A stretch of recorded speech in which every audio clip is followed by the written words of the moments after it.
সবসময় শুনছেন 96.4 spice FM. স্টুডিওর ঘড়িতে রাত 12টা বেজে 1 মিনিট, আর সেই সাথে শুরু হয়ে গেল আপনাদের প্রিয় শো ভূত নাইট। প্রতি শুক্রবার ভূত নাইট নিয়ে হাজির হয়ে যায় আমি আরজে শোয়েব। শুরুতেই বলে রাখি, ভূত নাইট শোটি আপনাদের সাথে ঘটে যাওয়া অলৌকিক সব সত্য ঘটনা দিয়ে সাজানো হয়ে থাকে। আপনি চাইলে আপনার সাথে কিংবা আপনার পরিবারের সাথে ঘটে যাওয়া অলৌকিক সব ঘটনাগুলো আমাদেরকে লিখে বা ভয়েস রেকর্ড করে আমাদেরকে মেল করতে পারেন। আমাদের ইমেল অ্যাড্রেস bhoot964@gmail.com। আমি আবারও বলছি, bhoot964@gmail.com। একই সাথে ঘটনা পাঠাতে পারছেন ফেসবুক ইনবক্সের মাধ্যমে। আমাদের ফেসবুক পেজ www.facebook.com/bhootnight BHOOTNIGHT, অথবা সিম্পলি সার্চ করবেন ভূত নাইট লিখে। আবারও বলছি, BHOOT স্পেস দিয়ে NIGHT লিখে। স্টুডিওতে এসে সরাসরি যারা ঘটনা শেয়ার করতে ইচ্ছুক, তারা মোবাইলের মেসেজ অপশনে গিয়ে টাইপ করবেন SFM, এরপর স্পেস দিয়ে আপনার নাম, আপনার লোকেশন এবং আপনার মোবাইল নাম্বারটা লিখে পাঠিয়ে দিবেন 26969 নম্বরে। ভূত নাইট টিম আপনাদের সাথে যোগাযোগ করবে এবং স্টুডিওতে এসে ঘটনা শেয়ার করার সুযোগ করে দিবে। আবারও বলছি, মোবাইলের মেসেজ অপশনে গিয়ে টাইপ করবেন SFM, এরপর স্পেস দিয়ে আপনার নাম, লোকেশন এবং মোবাইল নাম্বারটা লিখে পাঠিয়ে দিবেন 26969 নম্বরে।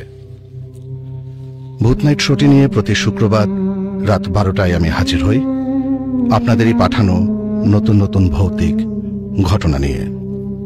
ভূত নাইট শুনছেন 96.4 স্পাইস এফএম এ, এবং সেই সাথে অডিও স্ট্রিমিং শুনতে পাচ্ছেন স্পাইস এফএম এর ভেরিফাইড ফেসবুক পেজে। এই মুহূর্তে যারা অডিও স্ট্রিমিংটি শুনছেন, যদি শোটি ভালো লেগে থাকে, অনুরোধ রইল শেয়ার করার। আর কথা না বাড়িয়ে চলে যায় আজকের পর্বের প্রথম ঘটনায়।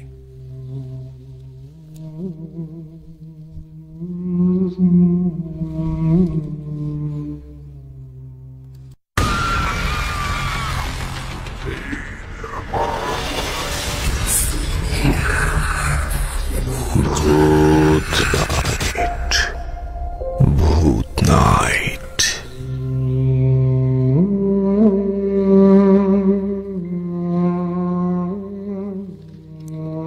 আসসালামু আলাইকুম ভাইয়া, আশা করি ভালো আছেন। আমি সাব্বির হোসেন, আমি ভূত নাইটের একজন নিয়মিত শ্রোতা। আজ আমার নিজের সাথে ঘটে যাওয়া একটা ঘটনা শেয়ার করব। জানি না ঘটনাটা কতটা ভয়ের, কিন্তু এটা আমার কাছে এক নতুন অভিজ্ঞতা। ভালো লাগলে পড়ে শোনাবেন। ভাইয়া, আমি মেডিকেল স্টুডেন্ট। নিজের সুবিধার জন্য আমি মেডিকেল কলেজের নামটা বলছি না। বেশি কথা না বলে আমি আমার অভিজ্ঞতাটা শেয়ার করি। তখন রোজার ছুটি পড়ে গেল কলেজে। হোস্টেল আস্তে আস্তে ফাঁকা হতে শুরু করেছে। আমি এবং আমার রুমমেট ইয়াসিন সিদ্ধান্ত নিয়ে আমরা ঈদের 2 দিন আগে বাসায় যাব। সকল প্র্যাকটিক্যাল শেষ করেই তবেই বাসাতে যাব। আমাদের বড় স্যার আমাদের দুজনকে দেখে বিভিন্ন সময়ে বিভিন্ন কাজের জন্য ডাকত। সিনিয়র সকল স্টুডেন্ট বাসায় চলে গেছে, স্যার আমাদের দিয়ে কাজ চালিয়ে নিত। মাঝে মাঝে বকা দিত, তার জন্য অবশ্য মন খারাপ হতো না। ভাইয়া, সরকারি হাসপাতালগুলো এমন যেখানে রোগী সবসময় আসতে থাকে। আমি এটাকে আমার পরিবার বলেই মেনে নিয়েছি। হঠাৎ একদিন রাতে স্যার একজন ওয়ার্ড বয়কে পাঠালেন আমাদের দুজনকে ডাকতে। সে এসে বলল, স্যার আপনাদের ডাকছে, একজন ইমার্জেন্সি পেশেন্ট এসেছে। ইয়াসিনকে ডাকাডাকি করছি, ও কিছুতেই উঠল না। বাধ্য হয়ে স্টেথোটা নিয়েই দৌড়াতে দৌড়াতে চলে আসলাম। স্যার বললেন, এত সময় লাগে? রোগীকে ওটিতে নিতে হবে। তাড়াতাড়ি তাকে ওটিতে নিয়ে স্যার তার কাজ শুরু করে দিলেন। হঠাৎ এক দমকা বাতাসে রোগীর মুখের উপর থেকে কাপড়টা সরে গেল। আর আমি যেটা দেখলাম তা আজও ভাবলে আমার গায়ের লোম শিউরে ওঠে। ভাইয়া দেখলাম এমনভাবে মুখটা ভেঙে গেছে যে তার চোখ বেরিয়ে এসেছে এবং মাথার ঘুলিও বেরিয়ে গেছে। আমি স্যারকে ডাকতে থাকি, বলি, স্যার কার ট্রিটমেন্ট চলছে? পেশেন্ট তো মৃত। স্যার বলছে, কোথায়? ওর এখনো পালস চলছে। আমি ভয়ে ভয়ে স্যারকে আবার বলি, স্যার আমি যা দেখছি আপনিও কি সেটা দেখতে পাচ্ছেন? স্যার হঠাৎ মুখের দিকে তাকিয়ে ভয় পেয়ে যায়। আমরা ওটি থেকে বের হব এমন সময় দেখি দরজাটা বাহির থেকে লক, আর লাশটার ভেতর থেকে গোঙানোর আওয়াজ আসছে। হঠাৎ দুম করে ফিউজটাও চলে গেল। ফোনের আলো জ্বালাবো এইটুকু শক্তিও নেই শরীরে। জোরে জোরে ধাক্কা দিতে দিতে একসময় দরজাটা খুলে যায়।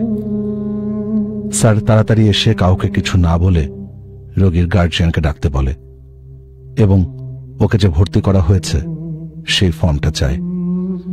যে লোকটা ভ্যানে করে রোগীকে নিয়ে এসেছিল ওটিতে গেলে নাকি সেই লোকটা বের হয়ে যায় আর ফেরেনি। কিছু সময় পর স্যার লাশটিকে আনার জন্য একজন ওয়ার্ড বয়কে পাঠায়। সে এসে যেটা বলে সেটা শুনে আমার কলিজা কেঁপে ওঠে। সে এসে বলে, কেবিনে তো কেউ নেই, শুধু একটা রক্তমাখা কাপড় পড়ে আছে। আমাদের সাথে তাহলে এত সময় ওটিতে কে ছিল? সকালে স্যার সেই ফর্মটা পুলিশের কাছে দেয় এবং তারা খোঁজ নিয়ে এমন একটা কথা শোনালো যা শোনার জন্য মোটেও প্রস্তুত ছিলাম না। পুলিশ জানালো ওই লোকটি গত 3 মাস আগে এক সড়ক দুর্ঘটনায় মারা গেছে এবং ওনার সাথে একজন ভ্যান চালকও ছিল, সেও মারা গেছে। ভাইয়া, এটা আমার জীবনের একটা অভিজ্ঞতা। আজ সময় পেলাম তাই পাঠিয়ে দিলাম। ভালো লাগলে পড়ে শোনাবেন আর আমার জন্য দোয়া করবেন।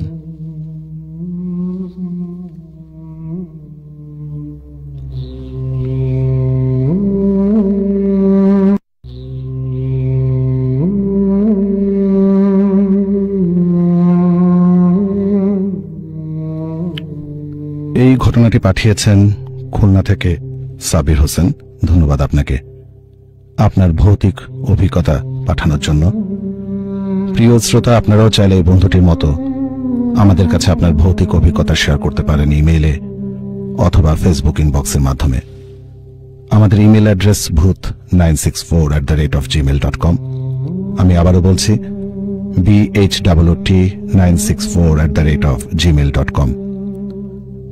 আপনি ঘটনাটি লিখে অথবা ভয়েস রেকর্ড করে পাঠাতে পারবেন। আমাদের ফেসবুক পেজের অ্যাড্রেসটি হচ্ছে www.facebook.com/bhuthnight BHOOTNIGHT, অথবা সিম্পলি সার্চ করবেন ভূত নাইট লিখে। আবার বলছি BHOOT স্পেস দিয়ে NIGHT লিখে। আসলে এই ধরনের ভৌতিক অভিজ্ঞতার কথা শুনলেই গা কেমন ছমছম করে ওঠে। শুধু ভৌতিক অভিজ্ঞতার কথা শুনলেই নয়, দুনিয়াতে এমন অনেক জায়গায় আছে যার নাম শুনলে গা ছমছম করে ওঠে। এরকম একটি জায়গা মেক্সিকোর আইল্যান্ড অফ ডল। মেক্সিকোর এই কৃত্রিম দ্বীপে জলে ডুবে মারা যায় এক ছোট্ট মেয়ে। 1950 সালে ওই নদীর ধারে বসবাসের জন্য এক ব্যক্তি আসেন। তারপর থেকেই ওই ছোট্ট মেয়েটির আত্মা তাকে ধাওয়া করে বলে শোনা যায়। তার আত্মাকে শান্ত করার জন্য প্রচুর সংখ্যক পুতুল কিনে এই দ্বীপের বিভিন্ন গাছে ঝুলিয়ে দেন ওই ব্যক্তি। আর তারপর থেকেই ওই জায়গাটি পরিত্যক্ত হয়ে যায়। ওখানে কেউ ভয়ে প্রবেশ করে না। এই মুহূর্তে দেখতে পাচ্ছি আমাদের অনেক বন্ধুকেই কমেন্টসের মাধ্যমে ফেসবুক লাইভে যুক্ত আছেন। আশা করছি লাইভটি শেয়ার করে দিবেন যাতে আরো অধিক সংখ্যক বন্ধুদের কাছে পৌঁছে যায়। আমি দেখতে পাচ্ছি বাড্ডা থেকে ফাহাদ যুক্ত আছেন। লিখেছেন, প্রথম গল্পটি শুনে খুব ভয় লাগলো, এর পরের গল্পগুলো নিশ্চয়ই আরো অনেক ভয়ের হবে। ধন্যবাদ ফাহাদ আমাদের সঙ্গে থাকার জন্য। SMS ও যুক্ত আছেন অনেক বন্ধু, তারা স্টুডিওতে এসে সরাসরি অভিজ্ঞতা শেয়ার করতে চেয়েছেন।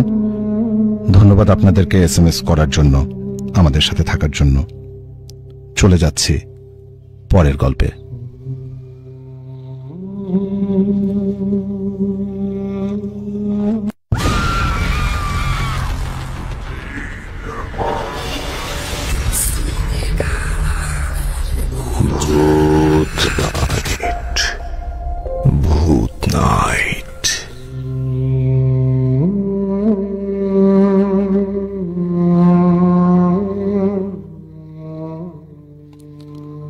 আসসালামু আলাইকুম ভাইয়া, আশা করি ভালো আছেন।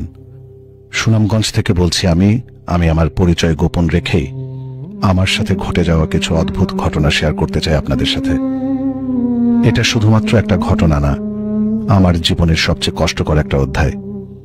আগেই বলে নিচ্ছি, আমি তেমন একটা গুছিয়ে লিখতে পারি না। আমি যেভাবে পারি সেভাবে ঘটনাটি শেয়ার করছি।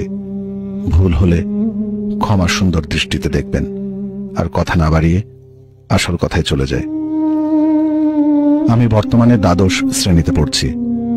ঘটনাটা ঘটে 2021-এর সেপ্টেম্বর মাসে। আমাদের এলাকারই একটা ছেলের সাথে আমার সম্পর্ক হয়।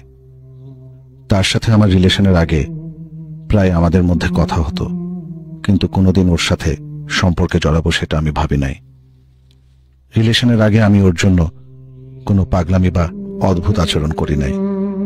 রিলেশন করার ঠিক 3 দিন পরই শুরু হয় সব অদ্ভুত কাহিনী, যা আমার সাথে হওয়ার কথা ছিল না।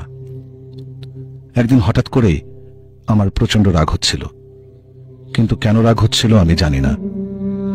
কেউ আমার সামনে আসলেই আমার শরীর জ্বালা করা শুরু হয়, আর সেই সাথে ভীষণ রাগও হয়। আমার মা আমার এইসব দেখে নানুকে নিয়ে আমার সাথে কথা বলার জন্য আমার কাছে আসছিলেন বারবার, কিন্তু আমার সামনে তারা কথা বললেই, আমার হাত ধরলেই আমার শরীর জ্বালা করত, আর আমি খুব জোরে জোরে চিৎকার করতাম। আমার রুমের সব জিনিস উল্টাপাল্টা করে দরজা জানালা বন্ধ করে একা রুমে বসে থাকতাম। প্রচন্ড রাগে আমি নিজেই আমার চুল ছিঁড়ছিলাম। মা, নানু অনেক ডাকাডাকির এক পর্যায়ে আমি দরজা খুলি। আমি ঘুরতে ভালোবাসতাম, তাই মা আমাকে বারবার বলছিলেন, তোকে নিয়ে ঘুরতে যাব, এইসব করিস না। আমার মার কথায় রাগ হয়।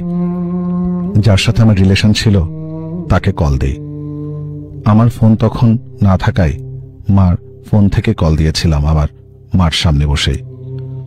ও কল ধরার পর কি জানি উল্টাপাল্টা বলেছি।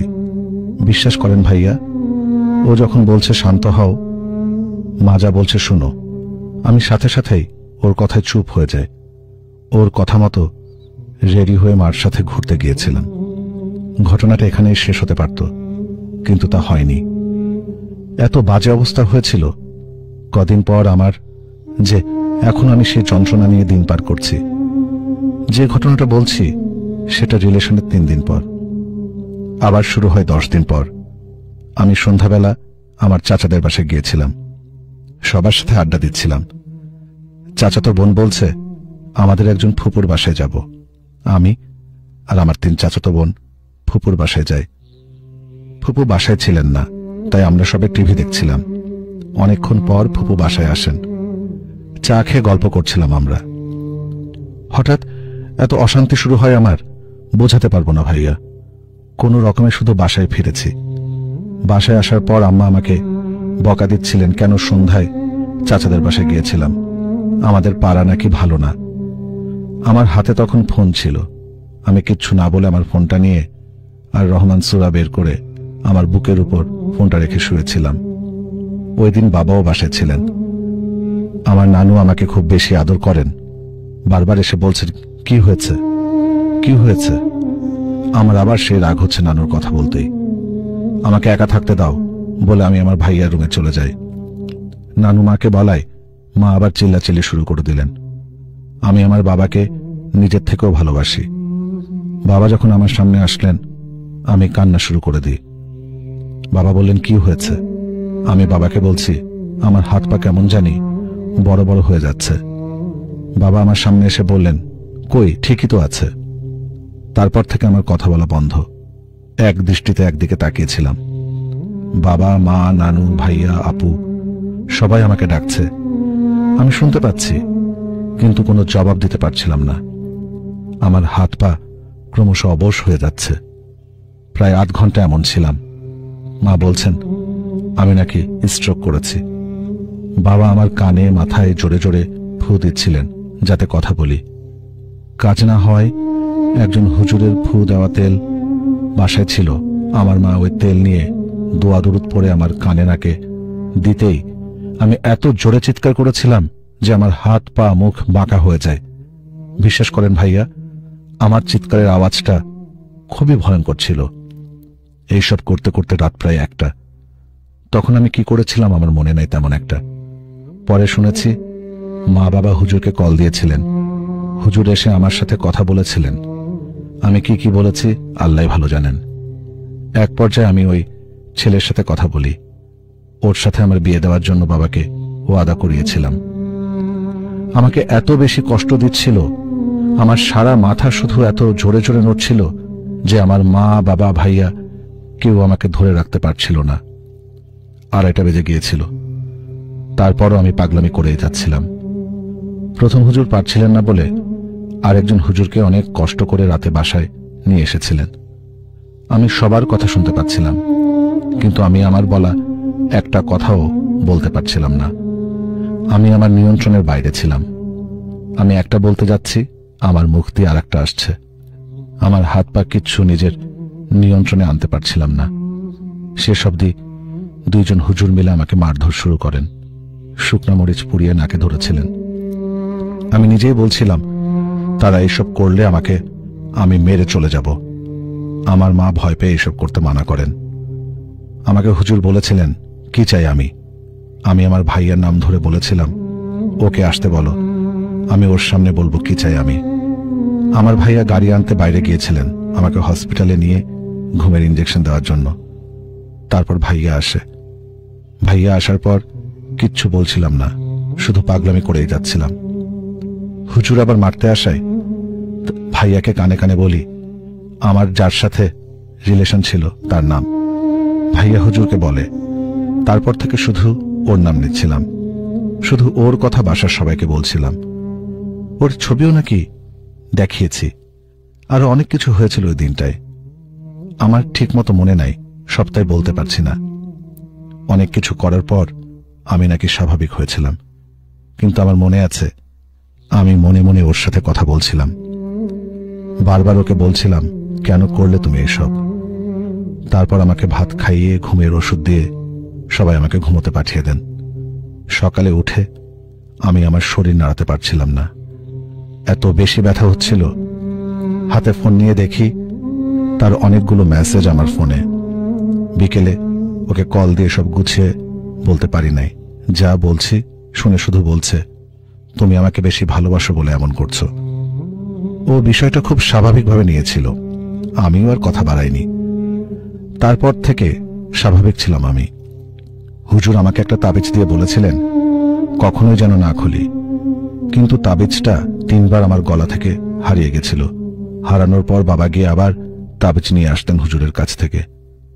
এখন আর আমার কাছে তাবিজটা নেই, তবে এখন আমি স্বাভাবিক। ছেলেটার সাথে আমার তখনও রিলেশন ছিল। আমার আরো নানা সমস্যার কারণে আমাকে কেউ কিছু বলতো না এই বিষয়টা নিয়ে। ঘটনা শেষ হয় নাই আমার সাথে।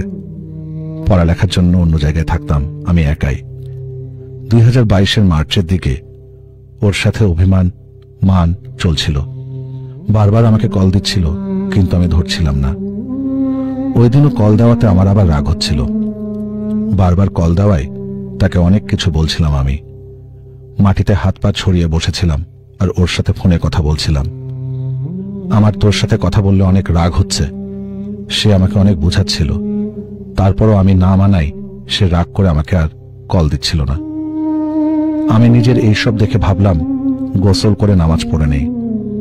বাথরুমে ঢুকে যখন আয়নার দিকে তাকালাম, বিশ্বাস করেন ভাইয়া, আমি আমার একটা বিকট চেহারা দেখেছিলাম।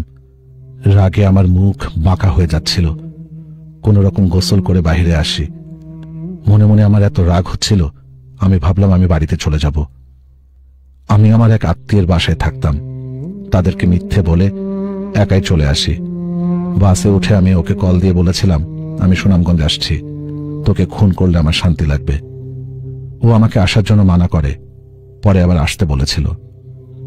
ও বেশি কথা বলায় রাগ হচ্ছিল আমার। আমাকে বলেছিল বাস স্ট্যান্ড এসে ওকে কল দেওয়ার জন্য, আমি দেইনি। বাস স্ট্যান্ড থেকে অটো নিয়ে বাজারে যেতেই দেখি ও ওর বন্ধুদের সাথে বাইকে। আমি দেখেও না দেখার ভান ধরে যাচ্ছিলাম। ও আমায় দেখে আমার পিছন পিছন আসছিল, কলও দিচ্ছিল, আমি ধরিনি। অটো থেকে নামার সময় আমাকে ডাকছিল, আমি না শুনেই রিক্সা নেই। কই যাব জানি না, কারণ বাসায় কাউকে বলি নাই আমি সুনামগঞ্জ আসছি। বারবার ও কল দেওয়ায় ফোন অফ করে রাখছিলাম। সে আমার পিছন পিছন ছিল, কিন্তু তারপরও আমাকে হারিয়ে ফেলে। আমি ঠিক করেছি আমার বান্ধবীর বাসায় গিয়ে ওখান থেকে আবার চলে যাব। বান্ধবীর বাসার সামনে এসে তাকে কল দেওয়ার জন্য ফোন অন করি। ও আবার বারবার কল দিচ্ছিল। কল ধরার পর সুন্দর করে আমাকে জিজ্ঞেস করলো আমি কই। আমি রাগের সাথেই তার সাথে কথা বলছিলাম। তারপর আমাকে গালাগালি দেওয়ার পর বলি যে আমার বান্ধবী নয়নার বাসার সামনে আমি। ও আসার পর রাস্তায় আমি কি কি পাগলামি করেছি আল্লাহ ভালো জানেন। তারপর ও আর আমার বান্ধবী এবং বান্ধবীর মা মিলে বান্ধবীর বাসায় নিয়ে যায়। বাসায় গিয়েও অনেক বেশি পাগলামি করছিলাম। তারপর আমার বান্ধবীকে দিয়ে ও নিজেই আমার মাকে ফোন দিয়ে আসতে বলে। মা আসার পর আমাকে কোনো রকম বুঝিয়ে বাড়িতে নিয়ে যায়। বাড়িতে যাওয়ার কিছুক্ষণ পর আবার ওর নাম নিয়ে চিৎকার করছিলাম। বাবা, মা, ভাইয়াকে বলছিলাম তোমরা ওকে এনে দাও। আমার আরেক ভাইয়া বলে তার নাম্বার দাও, আমি কল দিচ্ছি আসার জন্য। তারপর বলে না তুমি কল দাও। কল দেওয়ার পর সবার সামনে তাকে আসার জন্য বলেছি, কিন্তু সে আসে নাই। বলেছিল এখন রাত হয়ে গেছে, কাল সকালে আসবো। জোর করছিলাম বারবার আসার জন্য। তারপর কল কেটে দেয়। অনেকবার কল দেওয়ার পর ধরেছিল। ওর সাথে কি জানি কথা বলে আমি ঘুমিয়ে যাই। সকালে উঠে স্বাভাবিক ছিলাম। তারপর থেকে তার সাথে আমার শুধু ঝামেলা লেগেই থাকতো। ওকে ছাড়া আমি কিচ্ছু ভাবতে পারতাম না। বাবা একজন বড় হুজুরের সাথে যোগাযোগ করেন। হুজুর আমাদের বাসায় এসে আমাকে দেখে বলেন একে জাদু করা হয়েছে। এরপর হুজুর আমাকে তাবিজ, পড়া পানি, তেল আমাকে দেন। একটা সময় ওর সাথে আমার সম্পর্ক ভেঙে যায়। একটা কথাই বলবো, সে আমাকে শুধু কষ্ট দিয়ে গেছে, আমাকে পাগল বানিয়ে ফেলেছিল। আমি জানি না আমার এই ঘটনাটা বলা ঠিক হয়েছে কিনা, তাও বললাম। আর অনেক কিছু না বলা রয়ে গেছে। ভুল হলে ক্ষমা করবেন। যদি সবাইকে পড়ে শোনান খুশি হব আমি। আমার জন্য দোয়া করবেন যাতে এইসব কষ্ট থেকে বেরিয়ে আসতে পারি।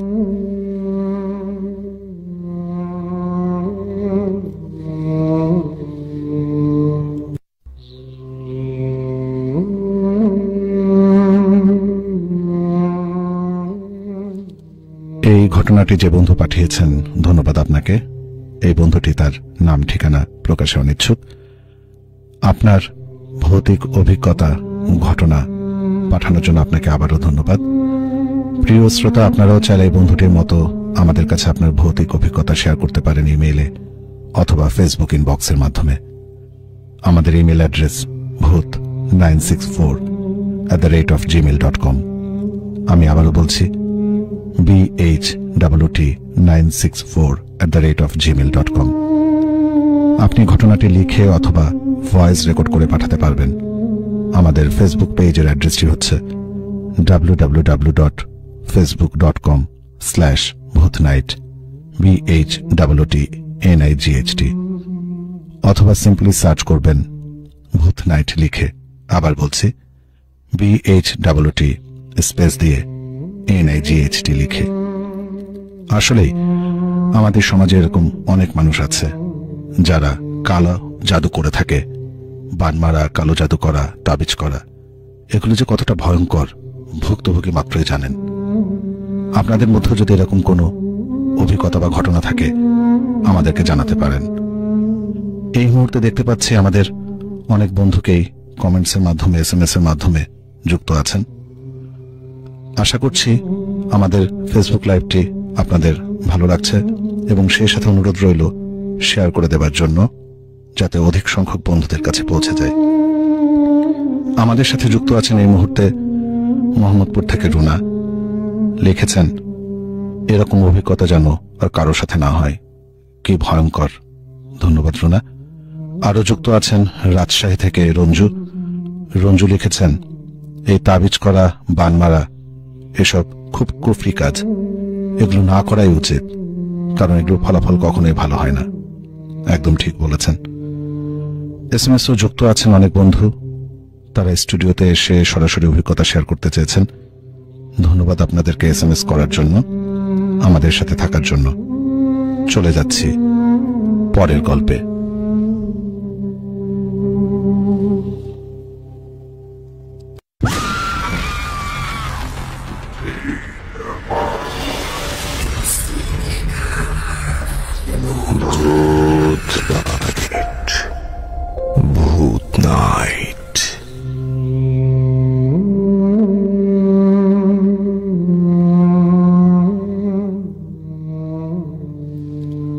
আসসালামু আলাইকুম ভাইয়া, আশা করি ভালো আছেন। আমি মিশা আফরিন, ভূত নাইটের একজন নিয়মিত শ্রোতা। ভূত নাইটে পাঠানো এটা আমার দ্বিতীয় ঘটনা। দাদু যেভাবে বলেছে আমি ঠিক সেভাবে বলছি, ভালো লাগলে পড়ে শোনাবেন। তখন 1987-88 সাল হবে আনুমানিক। আমি প্রথম পিয়ন হিসেবে জয়েন করি বাগেরহাটের ডিসি অফিসে। ঝড় হোক বন্যা হোক, আমার কাজ একটাই, সবার চিঠি আমাকে পৌঁছে দিতেই হবে। বিদেশ থেকে একটা চিঠি আসতে 4-5 মাস লেগে যেত। হঠাৎ একদিন একটা চিঠি এলো, যেটা বেশ কিছুটা দূর। সাইকেল চালিয়ে যেতে হলেও 3 ঘন্টা লাগবে। ভাবলাম বেশ কিছুটা দূর তো, তাই সবার শেষে দিয়ে বাড়ি চলে যাব। সবার চিঠি বিলি করে এখন শেষ চিঠিটা বিলি করার পালা। সাইকেল চালিয়ে রওনা হলাম চিঠিটা দিয়েই বাসায় ফিরব বলে। যেতে যেতে বেশ রাত হয়ে যায়। নদীর পাড়ে বসে আছি নৌকার জন্য। নৌকা চলে এলো। বসে বসে মাঝির সাথে গল্প করতে করতে পাড়ে পৌঁছালাম। এখনো 1-2 ক্রোশ হাঁটতে হবে। যেহেতু ডিঙি নৌকাতে সাইকেল নিয়ে পার হওয়া যায় না, তাই সাইকেল রেখে কিন্তু এই পারে এসেছি। হাতে চিঠির ব্যাগ নিয়ে হাঁটতে থাকি। একসময় পৌঁছে গেলাম আমার গন্তব্যে। ছেলে বিদেশ থেকে চিঠি পাঠিয়েছে, পড়তে পারে না, তার জন্য পড়ে দিতে দিতে রাত গভীর হয়ে যায়। আমার তো এই একটাই চিন্তা, সকালে আবার চিঠি বিলি করতে হবে। এই পর্যন্ত সবকিছু ঠিকই ছিল। নদীর পাড়ে এসে দেখি মাঝি নেই। অনেক ডাকাডাকি করে এখন ক্লান্ত হয়ে বসে পড়ি ওখানে। হঠাৎ চোখ পড়ে নদীর পাশে একটা বট গাছও আছে, যেটা যাওয়ার সময় চোখে পড়েনি, এবং 4-5টা শান দিয়ে বাঁধানো। ওখানে গিয়ে বসে পড়ি। আকাশে চাঁদের আলো ঝলমল করছে, ঝিঝি পোকা ডাকছে, শীতল হাওয়া, টিপটিপে হারিকেনের আলো। চোখটা লেগে আসে, একটু ঘুমিয়ে পড়ি। হঠাৎ একটা পেঁচা ডেকে ওঠে। ধরফড়িয়ে লাফিয়ে উঠি। এরপর যা দেখলাম, ওটার জন্য আমি মোটেও প্রস্তুত ছিলাম না। দেখি একটা খাটিয়ার উপরে একটা মেয়ে বধূ সেজে বসে আছে, আর 4 জন লম্বা লম্বা লোক খাটিয়া নিয়ে হেঁটে আসছে। মেয়েটা কান্না করতে করতে হঠাৎ করে হেসে উঠছে, আর সেই 4 জন লোক এমন ভাষাতে কিছু বলছে যেটা আমি বুঝতে পারছি না। চোখ পড়তেই দেখি নদীর পাড়ে শ্মশান ঘাট, এবং সেখানে চিতা সাজিয়ে রাখা। আমার কাছে তখনও বিষয়টা স্বাভাবিক লাগছে। মেয়েটাকে চিতায় বসিয়ে ওরা হাসাহাসি করতে থাকে। কিছু ভেবে পাচ্ছি না আমি কি করব। হঠাৎ দেখি একটা লোক মেয়েটার 1 হাত সজোরে টান দিয়ে ছিঁড়ে ফেলে, কিন্তু সেখান থেকে কোনো রক্ত বের হয় না। এটা দেখে আমার শরীর ঠান্ডা হতে থাকে। আমি কি করব কিচ্ছু বুঝতে পারছি না। চুপ করে বট গাছের পিছে দাঁড়িয়ে আমি দেখতে থাকি এবং মনে মনে দোয়া দরুদ পড়তে থাকি। তারপর আরেকটা লোক মেয়েটির আরেকটা হাত ছিঁড়ে ফেলে। মেয়েটি করুণ সুরে কাঁদতে থাকে, কিন্তু ওরা যেন কিছু শুনতে পাচ্ছে না। বিকট সুরে হাসতে থাকে। এসব দেখে আমি নিজেকে সামলাতে পারছি না। কখন জ্ঞান হারিয়ে ফেলি বুঝতে পারিনি। হঠাৎ চোখ খুলে দেখি আমি সেখানে শুয়ে আছি, এবং আমার পাশে অনেক লোক। গায়ে জ্বর, সারা শরীরে ব্যথা। এমন মনে হচ্ছে যে আমাকে কেউ মেরেছে। কথা বলতেও পারছি না। এরপর অফিস থেকে 2 জন লোক এসে আমাকে নিয়ে যায়। কিছুদিন পর সুস্থ হয়ে উঠি, কিন্তু মনের ভিতর ভয়টা আটকে রয়েছে। এটা আমি আমাদের মসজিদের ইমাম সাহেবের সাথে আলোচনা করি। তিনি আমাকে কিছু ঝাড়ফুঁক করে দেন। তারপর থেকে আল্লাহর রহমতে আমি সুস্থ হয়ে উঠি। কিন্তু সেই 4 জন ও মেয়েটি কে ছিল আজও আমার কাছে অজানা। এই গল্পটা আমার দাদুর সাথে ঘটে যাওয়া একটি সত্য ঘটনা। জানি না ভাইয়া কতটুকু গুছিয়ে লিখতে পেরেছি। ভালো লাগলে পড়ে শোনাবেন। আমি মিশা আফরিন, ধানমন্ডি 19 থেকে ঘটনাটা পাঠিয়েছি।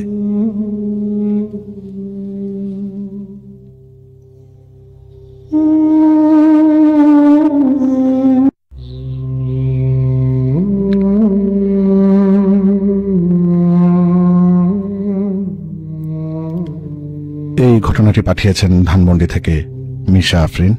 ধন্যবাদ আপনাকে, আমাদের একজন নিয়মিত শ্রোতা এবং ঘটনা পাঠিয়ে থাকেন নিয়মিতভাবেই। প্রিয় শ্রোতা, আপনারাও চাইলে এই বন্ধুটির মতো আমাদের কাছে আপনাদের ভৌতিক অভিজ্ঞতা শেয়ার করতে পারেন ইমেইলে অথবা ফেসবুক ইনবক্সের মাধ্যমে। আমাদের ইমেল অ্যাড্রেস bhut964@gmail.com।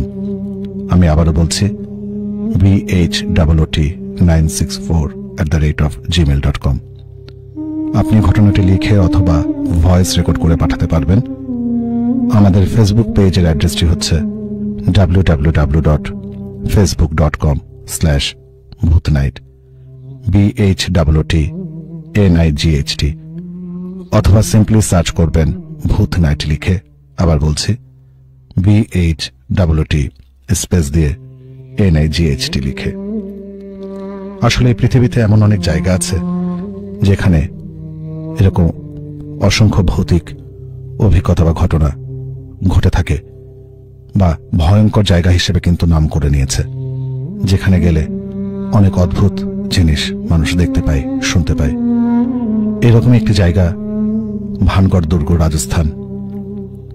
ভানগড়ের রাজকন্যার মন জয় করতে না পারায় মৃত্যুর আগে এক নির্মম তান্ত্রিক গোটা গ্রামকে অভিশপ্ত করে দিয়েছিল। অভিশাপ দিয়েছিল এই গ্রাম ধ্বংস হয়ে যাবে, এই গ্রামের মানুষ কখনো শান্তিতে থাকতে পারবে না। এরপরে এই ভানগড় দুর্গে মোগলরা আক্রমণ করে। রাজকন্যা সহ প্রায় 10,000 মানুষের মৃত্যু হয়। মানুষের ধারণা তান্ত্রিকের অভিশাপের ফলেই এই ঘটনা ঘটেছিল। তারপর থেকে এই দুর্গে অলৌকিক শক্তির আনাগোনা রয়েছে বলেই ধারণা মানুষের। এই অলৌকিক আত্মা তান্ত্রিক ও রাজকন্যার বলেই মনে করা হয়। আপনারা যদি এরকম কোনো জায়গার কথা জেনে থাকেন, আমাদেরকে জানাতে পারেন, আমাদেরকে ইমেল করতে পারেন। আমাদের ইমেল অ্যাড্রেস bhut964@gmail.com। আমি আবারও বলছি, bhut964@gmail.com। আমাদেরকে ফেসবুক ইনবক্সের মাধ্যমে পাঠাতে পারেন। আমাদের ফেসবুক পেজের অ্যাড্রেসটি হচ্ছে www.facebook.com/bhutnight BHUTNIGHT, অথবা সিম্পলি সার্চ করবেন ভূত নাইট লিখে। আবার বলছি, BHUT স্পেস দিয়ে NIGHT লিখে। SMS এর মাধ্যমেও আমাদের সঙ্গে যোগাযোগ করতে পারেন। আমাদেরকে SMS করার পদ্ধতি হচ্ছে, আপনার মোবাইলের রাইট মেসেজ অপশনে গিয়ে লিখবেন SFM, তারপরে আপনার মনের কথা লিখে পাঠিয়ে দিবেন 26969 নম্বরে। এই মুহূর্তে দেখতে পাচ্ছি অনেক বন্ধু SMS এ যুক্ত আছেন। তারা স্টুডিওতে এসে সরাসরি অভিজ্ঞতা শেয়ার করতে চেয়েছেন। ধন্যবাদ আপনাদেরকে SMS করার জন্য, আমাদের সাথে থাকার জন্য। চলে যাচ্ছি পরের গল্পে।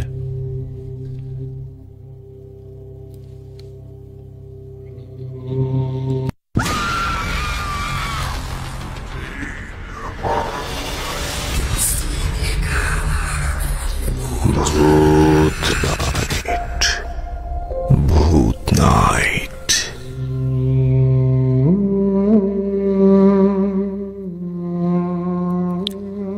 আসসালামু আলাইকুম, আমি ঢাকা থেকে বলছি। আমার নাম মোহাম্মদ আবুল কালাম, ঠিকানা মেরাদিয়া কবরস্থান রোড, ঢাকা। আমি যে ঘটনাটি পাঠাতে যাচ্ছি সেটি মূলত একটি বিখ্যাত সত্য ঘটনা। আশা করি আমার এই ঘটনাটি আপনার ভালো লাগবে। নদীর পাশে একটা ছোট মসজিদ ছিল, যেখানে একজন ছেলে অন্যান্য ছেলে মেয়েদের সাথে কোরআন পড়তে আসতো, কিন্তু কেউ জানত না যে সেই ছেলেটি হচ্ছে একজন জিন। সব ছেলে মেয়েদের মধ্যে সারথী নামে একজন মেয়েও কোরআন পড়তে আসতো। একদিন ইমাম সাহেব সেই ছেলেটিকে জিজ্ঞেস করেই বসেন, বাবা কে তুমি, আর কোথা থেকে মসজিদে কোরআন পড়তে আসো? উত্তরে ছেলেটি বলে, ইমাম সাহেব, আমি সামনের পাহাড়ের অপরদিকে একটা গ্রাম রয়েছে, সেখান থেকে কোরআন পড়তে আসি। আপনি অনেক সুন্দরভাবে কোরআন পড়ান, এজন্য আমি প্রতিদিন আপনার কাছে কোরআন শিখতে আসি। ইমাম সাহেব ছেলেটির এই কথা শুনে তাকে আর কোনো কিছু জিজ্ঞেস করার প্রয়োজন মনে করেননি। সেই ছেলেটি প্রায় 2 বছর ধরে কোরআন হিফজ করতে থাকে। এই 2 বছরে একদিনও সে অনুপস্থিত ছিল না। আর এদিকে সারথীও মসজিদে এসে কোরআন হিফজ করতে থাকে। আর তাই ধীরে ধীরে সেই জিন ছেলেটি সারথীর প্রতি দুর্বল হয়ে পড়ে। কেনই বা সে দুর্বল হবে না? সারথী দেখতে যে অনেক সুন্দর ছিল, দুজনে যৌবনে পদার্পণ করেছিল। এক পর্যায়ে সে ছেলেটি কোরআনে হিফজ করে ফেলে, আর সারথীও সম্পূর্ণ কোরআন হিফজ করা সম্পন্ন করে। এরপর সারথী মসজিদে কোরআন পড়তে আসা ছেড়ে দেয়, কিন্তু ছেলেটি তখনও মসজিদে কোরআন পড়তে আসে। একদিন ইমাম সাহেব বাচ্চাদের কোরআন পড়াচ্ছিলেন, তখন সেই জিন ছেলেটি একটি ঘরে প্রবেশ করে, কিন্তু আর বের হয় না। তাই ইমাম সাহেব সেই ঘরে প্রবেশ করে ছেলেটিকে দেখতে যান। তিনি সেই ঘরে গিয়ে দেখেন সেখানে কেউ নেই। এমনটা কয়েকবার যখন হতে থাকে, তখন ইমাম সাহেব ছেলেটিকে সন্দেহ করতে থাকেন। এরপর সেই ছেলেটি মাগরিবের সময় আসে, ওযু করে এবং নামাজের প্রস্তুতি নেয়। ইমাম সাহেব ছেলেটির উপর নজরদারি করা শুরু করেন। নামাজ শেষে ছেলেটিকে ইমাম সাহেব খুঁজতে থাকেন, কিন্তু তার সকল প্রচেষ্টা ব্যর্থ হয়। তিনি নামাজ শেষে বের হন, কিন্তু ছেলেটিকে আর খুঁজে পাননি। ইমাম সাহেবের সন্দেহ এবার বিশ্বাসে পরিণত হয়। তিনি বুঝতে পারেন এটা অন্য কোনো মাখলুক। এরপর থেকে আর কেউ ছেলেটিকে কখনোই নামাজ পড়তে দেখেনি। আর এদিকে সারথীর বয়স প্রায় 17 বছর হয়ে গিয়েছে। একদিন সারথী তার ছাগলগুলো নিয়ে পাহাড়ের দিকে চড়াতে যায়। তখন সে ছেলেটিকে দেখে। এটা সেই ছেলে যে কিনা মসজিদে কোরআন শিখতে আসতো। ছেলেটিকে দেখে সারথী অনেক ভয় পেয়ে যায়। ছেলেটি সারথীর দিকে আসছিল, তাই সারথী তার ছাগলগুলো নিয়ে অন্যদিকে চলে যায়। সেখানেও ছেলেটি গিয়ে হাজির হয়। সারথী এবার তার ছাগলগুলো নিয়ে গ্রামের দিকে আসতে থাকে। আর ঠিক তখনই বৃষ্টি শুরু হয়ে যায়, আর চারদিক অন্ধকারে ছেয়ে যেতে থাকে। সারথীর ছাগলগুলো তার থেকে আলাদা হয়ে যায়। এরপর সেই ছেলেটি সারথীর কাছে এসে বলে, সারথী, তুমি এত টেনশন করছো কেন? উত্তরে সারথী বলে, আমার ছাগলগুলো কোথায় যেন চলে গেছে, কিন্তু এদিকে সন্ধ্যা ঘনিয়ে আসছে। এই কথা শুনে ছেলেটি বলে, সারথী, আমার সাথে এসো, আমরা দুজনে মিলে তোমার ছাগলগুলোর খোঁজ করব। সারথী অনিচ্ছা থাকা সত্ত্বেও সে ছেলেটির সাথে যেতে রাজি হয়। হঠাৎ করে সারথী খেয়াল করে সে অসাধারণ একটা সুন্দর জায়গায় রয়েছে, আর তার ছাগলগুলো সেখানে আছে। সেখানে কোনো বৃষ্টি নেই কোনো অন্ধকার। সারথী এবার বলে, সন্ধ্যা হয়ে এলো, এবার আমাকে বাড়ি ফিরতে হবে। যখন সে সেখান থেকে বের হয়, তখন অনেক মেঘ আর বাতাস ছিল, আর এজন্য সারথী তার চোখের উপর হাত রাখে। একসময় বাতাস থেমে যায়। যখন সারথী তার চোখ মেঘ খোলে, তখন সে দেখে সে তার বাড়ির সামনে দাঁড়িয়ে আছে। সারথী ছাগলগুলো বাঁধার পর খাবার খায়। এরপর সে নিজের ঘরে চলে যায়। সে খেয়াল করে তার রুমে অদ্ভুত রকমের আলো দেখা যাচ্ছে। আলোগুলো দেখে মনে হচ্ছিল ঘরের মধ্যে শক্তিশালী কোনো আলো জ্বালানো হয়েছে। এটা দেখে সারথী অনেক ভয় পেয়ে যায়। এরপর সে তার মাকে ডেকে বলে, মা, কোথা থেকে আমার ঘরে আলো আসছে? তার মা উত্তরে বলে, কি বলছো এসব? কোথা থেকে আলো আসবে? যখন সারথীর মা তার ঘরে আসে, তখন সেই ঘরে আর কোনো আলো ছিল না। তাই তিনি বলেন, সারথী, তোমার কি হয়েছে? আলো কোথায়? ঘরেতে শুধুমাত্র একটা হ্যারিকেন জ্বলছে, যা প্রতিদিনই জ্বলে। এরপর সারথী কিছুটা ভয় পেয়ে যায়। সে মনে মনে ভাবতে থাকে, কিছু না কিছু একটা তো ঘটছেই। এরপর কিছুদিন পার হয়ে যায়। একদিন সারথী তার ছাগলগুলো নিয়ে বাসার দিকে আসছিল। তখন খুব জোরে বৃষ্টি হতে শুরু করলো। সারথীর সব ছাগলগুলো বৃষ্টিতে ভেজে গেল, কিন্তু সারথী ভিজল না। সারথী যখন বাড়িতে প্রবেশ করে, তখন সে এটা দেখে একদম অবাক হয়ে যায় যে তার কাপড় একটুও ভেজেনি। এর পেছনে কি রহস্য লুকিয়ে রয়েছে? এ সম্পর্কে সারথী কারোর সাথে কোনো কথা বলেনি। সারথী যখন নিজের ঘরে প্রবেশ করে, তখন সে দেখতে পায় তার ঘরে আগের মতো আলো ছিল, আর আজকে তার ঘরে সুগন্ধ পাওয়া যাচ্ছে। যখন সে টেবিলের দিকে তাকায়, তখন সে দেখতে পায় টেবিলের উপরে গরম এবং সুস্বাদু সব খাবার রাখা হয়েছে। এটা দেখে সারথী তার মায়ের ঘরে যায়। তার মাকে জিজ্ঞেস করে, আম্মি জান, আমার ঘরে কে খাবার রেখেছে? তার মা উত্তরে বলে, আমি তো কিছুক্ষণ আগে তোমার ঘর থেকে আসলাম, তেমন কিছুই তো তোমার ঘরে দেখিনি। এরপর যখন সারথী বাবা মা তার রুমে যায়, তখন সেখানে কোনো খাবার তারা দেখতে পায়নি। এরপর সারথীর বাবা তার মাকে বলে, সারথীর বিয়ের বয়স হয়েছে, তার বিয়ে দিয়ে দেওয়া উচিত।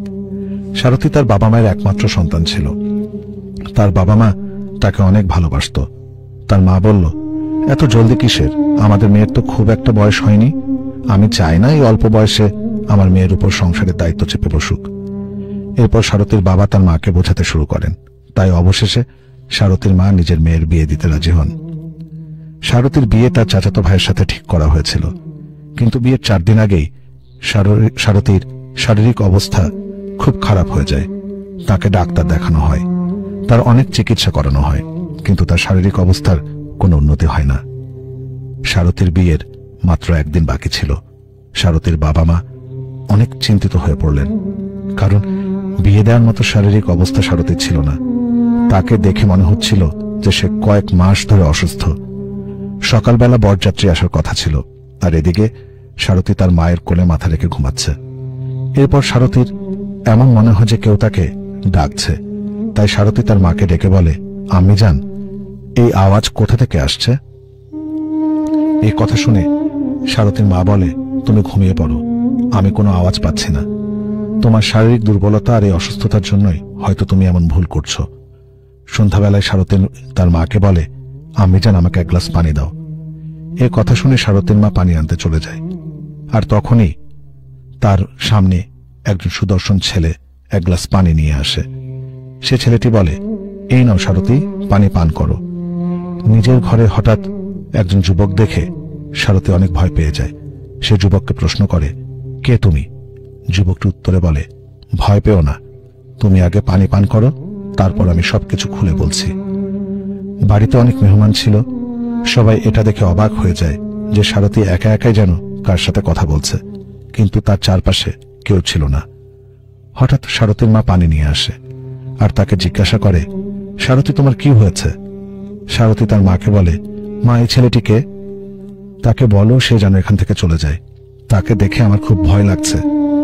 এরপর সারথীর মা বলে, তুমি কার সাথে কথা বলছো? এখানে তো কেউ নেই, তুমি আমার দিকে তাকাও আর এই পানি পান করো।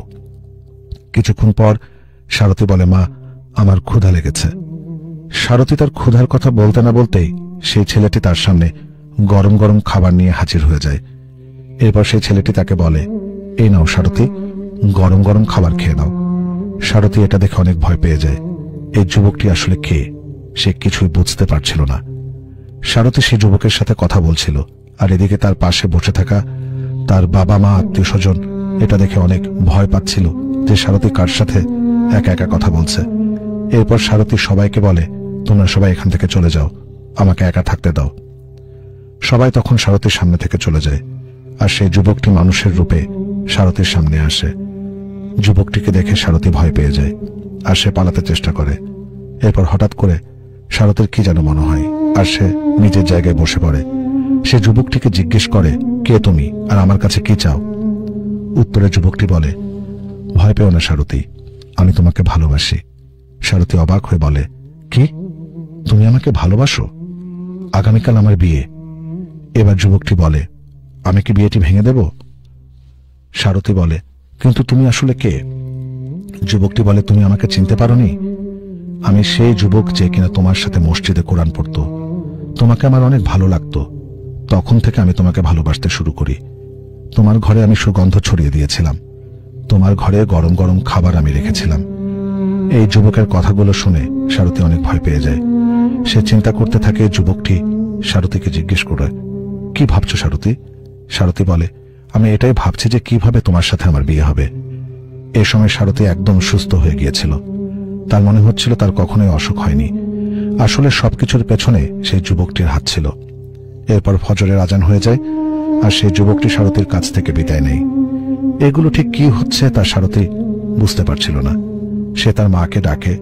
তার মা এসে তাকে জিজ্ঞেস করে, তুমি কার সাথে কথা বলছিলে? এরপর সারথী তার মাকে সবকিছু খুলে বলে। সারথী বলে, আমি জানি না কে এই যুবক, সে বারবার আমাকে বলছে সে নাকি আমাকে ভালোবাসে আর সে আমাকে বিয়ে করতে চায়। সারথীর মা এটা শুনে অনেক ভয় পেয়ে যায়।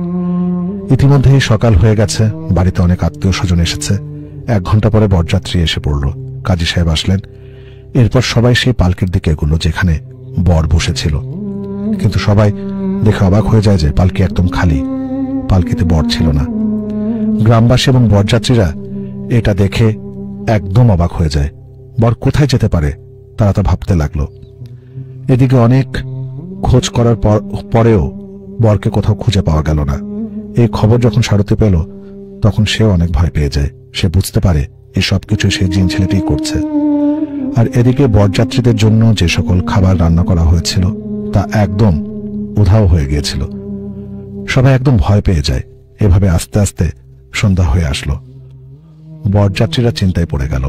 তারা নিজেদের গ্রামে ফিরে গেল। যখন বরযাত্রীরা ফিরে গেল তখন তারা দেখতে পেল বর নিজের ঘরে শুয়ে আছে। এটা দেখে সবাই অবাক হয়ে যায়। তখন তাকে জিজ্ঞেস করা হলো, তুমি এখানে কিভাবে আসলে? তুমি আমাদের মান সম্মান সব শেষ করে দিয়েছ। এই বিয়েতে যদি তোমার মত না থাকে প্রথমে আমাদের জানিয়ে দিলে না কেন? বরের এবার জ্ঞান ফিরল। সে তখন বলল, আমার তো কোনো জ্ঞান ছিল না, আমি কোথায় ছিলাম তাও আমি জানি না। আমার শুধু মনে আছে এতটুকু যে কেউ একজন আমাকে এখানে নিয়ে এসেছে। এরপর আমি একটি গায়েবী আওয়াজ শুনতে পাই, যদি তুমি এই মেয়েটিকে বিয়ে করো তাহলে তোমাকে মেরে ফেলবো। সে শুধুমাত্র আমার। এরপর আমার আর কোনো জ্ঞান ছিল না। এদিকে সারথীর পরিবারের সদস্যরা খুব চিন্তিত হয়ে পড়ে। তারা বুঝতেই পারছিল না তাদের সাথে ঠিক কি ঘটছে। এরপর সেই জিন ছেলেটি সারথীর ঘরে এসে সারথীর সামনে হাজির হয় আর সারথীকে বলে, তোমার আর কোনো চিন্তা নেই, আমি তোমাকে বিয়ে করতে রাজি আছি। সারথী তখন আর সেই জিন ছেলেটিকে ভয় পায়নি। সারথী জানত যে ছেলেটি জিন, তাই তার সাথে ভদ্রভাবে কথা বলতে হবে, নইলে সেই জিন যে কোনো কিছু করে ফেলতে পারে। সারথী সেই জিনের কাছ থেকে সবকিছু জানার চেষ্টা করছিল। যখনই সেই জিন ছেলেটি সারথীর কাছে আসতো তখন প্রতিবারই সারথী একটা বিষয় খুব ভালো করে খেয়াল করত, আর তা হলো ছেলেটির চোখ অদ্ভুত ধরনের আলো জ্বলত। এভাবে প্রতিবারই সারথী সেই জিন ছেলেটিকে সাথে দেখা করত, কথা বলতো এবং খুব ভয়ও পেত। হঠাৎ করে সারথীর মা সেই ঘরে চলে আসে। তার বাবা বলতে থাকেন, আমাদের মেয়ে হয়তো পাগল হয়ে গেছে। এই কথা শুনে সারথীর মা কান্না করতে শুরু করেন।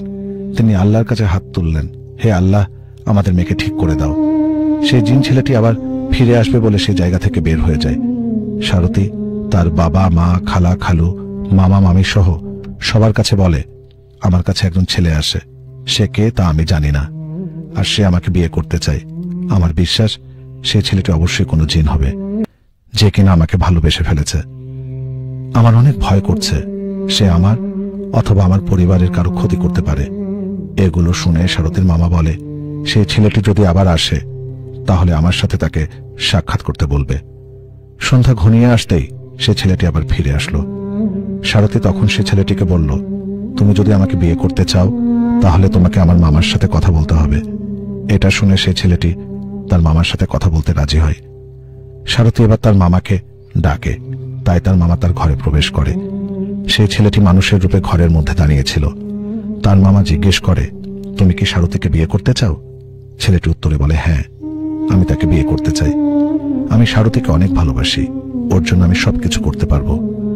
মামা বলেন, যদি তুমি সত্যিই সারথীকে ভালোবেসে থাকো তাহলে এর প্রমাণ তোমাকে দিতে হবে। যদি তুমি একটা শর্ত পূরণ করতে পারো তাহলে তোমার সাথে সারথীর বিয়ে দেব, আর যদি তুমি শর্ত পূরণ না করতে পারো তাহলে তুমি আর কখনোই সারথীকে বিয়ে করতে চাইবে না, আর কখনোই তাকে বিরক্ত করতে পারবে না। ছেলেটি বলে, আপনার একটি শর্ত নয়, 1000টি শর্ত পূরণ করতে আমি রাজি আছি, আপনি আপনার শর্ত বলুন। জিনের সন্তানের এমন সাহসী কথাবার্তা শুনে সারথীর মামা বলেন, তুমি এক রাতের মধ্যেই আমার ভাগ্নির জন্য একটা সুন্দর কেল্লা তৈরি করবে। যদি তুমি ফজরের আজানের আগে কেল্লা তৈরি করতে সক্ষম না হও তাহলে আর কখনোই সারথীকে বিয়ে করার জন্য জেদ করতে পারবে না। উত্তরে সে জিন ছেলেটি বলে, আপনার শর্তে আমি রাজি আছি। যদি আমি এই শর্তে পরাজিত হই তাহলে আমি আর কখনোই সারথীর সাথে কোনো যোগাযোগ রাখবো না, আমি ওর পৃথিবী থেকে অনেক দূরে চলে যাব। সারথীর মামাকে এই কথা বলে ছেলেটি সেখান থেকে গায়েব হয়ে যায়। সারথী ভয় পেয়ে তার মামাকে জিজ্ঞেস করে, যদি ছেলেটি এই শর্তটি জিতে যায় তাহলে আপনাকে আপনার ওয়াদা রাখতে হবে, তখন কি হবে? সারথীর মামা অনেক জ্ঞানী মানুষ ছিলেন। তিনি বললেন, তুমি কোনো চিন্তা করো না, আল্লাহ তাআলা কোনো না কোনো পথ অবশ্যই দেখিয়ে দেবেন।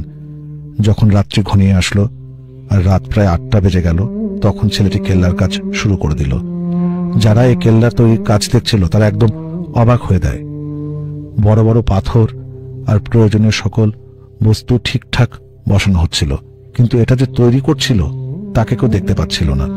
সবাই অবাক হয়ে বলতে শুরু করে, এটা কি হচ্ছে? কেল্লা নির্মাণের কাজ চলছে। হঠাৎ করে সারথীর মামা খেয়াল করেন যে রাত্রি প্রায় 4টা বেজে গেছে আর কেল্লার কাজ খুব দ্রুত গতিতে এগোচ্ছে। সারথীর মামার সাথে সাথে মসজিদে চলে যান।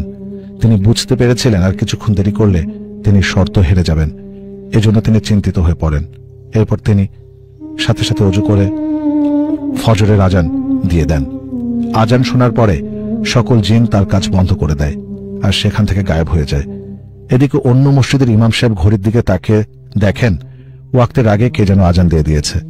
এরপর ইমাম সাহেব সবকিছু বুঝতে পারেন, তাই তিনিও সাথে সাথে ওযু করে আজান দেন। এরপর যখন সকাল হলো তখন সেই জিন ছেলেটি হাজির হলো। তাকে দেখে সারথি ভয় পেয়ে যায়। জিন ছেলেটি বলে, সারথি তুমি ভয় পেও না, শেষবারের মতো তোমাকে আমি দেখতে এসেছি। তোমাকে অভিনন্দন, তুমি শর্ত জিতে গেছো আর আমি হেরে গেছি। আমার ওয়াদা অনুযায়ী আমি তোমার কাছ থেকে অনেক দূরে চলে যাব। যদি কখনো আমার প্রয়োজন তুমি অনুভব করো তাহলে সে কেল্লার কাছে গিয়ে আমার নাম ধরে ডেকো। আমার নাম হাসান। আমি তোমাকে সাহায্য করার জন্য হাজির হব। আর যতদিন পর্যন্ত তোমার সন্তানাদিরা এই পৃথিবীতে থাকবে ততদিন পর্যন্ত কোনো জিন তাদের জ্বালাতন করবে না, আর আমি কখনোই এই এলাকার দিকে আসব না। এটা বলে সেই জিন ছেলেটি গায়েব হয়ে যায়। তার চোখ দিয়ে অশ্রু ঝরছিল। সারথীর সাথে সাথে আল্লাহর শুকরিয়া আদায় করে আর সিজদায় পড়ে যায়। এই সবকিছু যখন সারথীর পরিবার জানতে পারে তখন তারা অনেক খুশি হয়। 3 দিন পরে সারথী যখন কেল্লার দিকে যায় তখন সে কেল্লাটি দেখে অবাক হয়ে যায়। অসাধারণ সুন্দর এই কেল্লাটি তৈরি করা হয়েছিল। সারথী তখন ভাবতে থাকে, যদি কোনো মানুষ আমাকে ভালোবেসে আমার জন্য এই কেল্লাটি নির্মাণ করত তাহলে কতই না ভালো হতো। সমস্ত গ্রামবাসী সহ আশেপাশের এলাকার মানুষজন যখন কেল্লাটি দেখতে আসে তখন তারা দেখে কেল্লার কাজ প্রায় শেষ হয়ে গেছে, শুধু কেল্লাটির ছাদ নির্মাণ কাজ অসম্পূর্ণ ছিল। আরেকটি বিষয় হচ্ছে এই কেল্লাটি এত সুন্দর করে তৈরি করা হয়েছিল যে ব্যক্তি এক নজর এই কেল্লার দিকে তাকাতো সে অবাক হয়ে কেল্লাটি দেখতেই থাকতো। এই কেল্লাটির চারদিকে উঁচু দেয়াল ছিল, আর এই উঁচু দেয়াল বড় বড় পাথর দিয়ে নির্মাণ করা হয়েছিল। অসাধারণভাবে নকশা করা হয়েছিল। কেউ জানে না এত সুন্দর পাথরগুলো কোথা থেকে আনা হয়েছে। এই সুন্দর অসাধারণ কেল্লাটি আজও সেই জায়গাতেই দাঁড়িয়ে আছে। আজ পর্যন্ত সেই কেল্লার কোনো ক্ষয়ক্ষতি হয়নি। এই কেল্লাটি একজন জিনের সন্তান একজন আদম সন্তানের জন্য তৈরি করেছিল। আপনি চাইলে এই কেল্লা নিজের চোখে দেখে আসতে পারেন। এই কেল্লাটি কাশ্মীরের মুজাফরবাদ থেকে 180 কিলোমিটার দূরে অবস্থিত।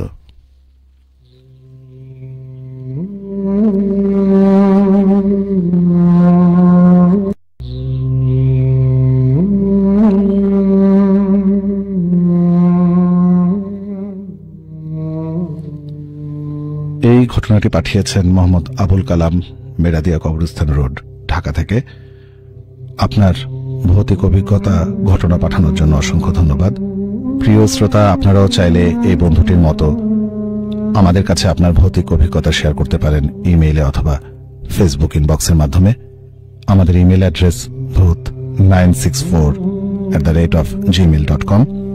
আমি আবারও বলছি bhut964@gmail.com। আপনি ঘটনাটি লিখে অথবা ভয়েস রেকর্ড করে পাঠাতে পারবেন। আমাদের ফেসবুক পেজের অ্যাড্রেসটি হচ্ছে www.facebook.com/bhutnight BHUTNIGHT, অথবা সিম্পলি সার্চ করবেন ভূত নাইট লিখে। আবার বলছি BHUT স্পেস দিয়ে NIGHT লিখে। এই মুহূর্তে দেখতে পাচ্ছি আমাদের অনেক বন্ধুকে কমেন্টসের মাধ্যমে ফেসবুক লাইভে যুক্ত আছেন। আশা করছি লাইভটি ভালো লাগছে এবং সেই সাথে লাইভটি শেয়ার করে দেওয়ার অনুরোধ রইল যাতে আরো অধিক সংখ্যক বন্ধুদের কাছে পৌঁছে যায়। আমাদের সাথে যুক্ত আছেন বাড্ডা থেকে ফাহাদ লিখেছেন, এই ধরনের ভয়ঙ্কর গল্প শোনার জন্য কিন্তু আমরা অপেক্ষায় থাকি। ধন্যবাদ ফাহাদ।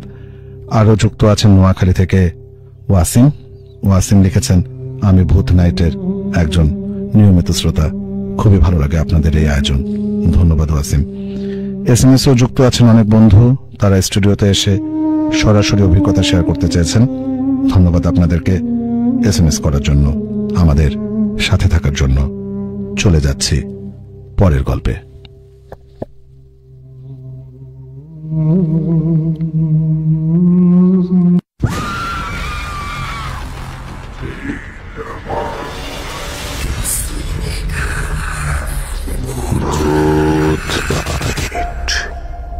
ভূত নাইট।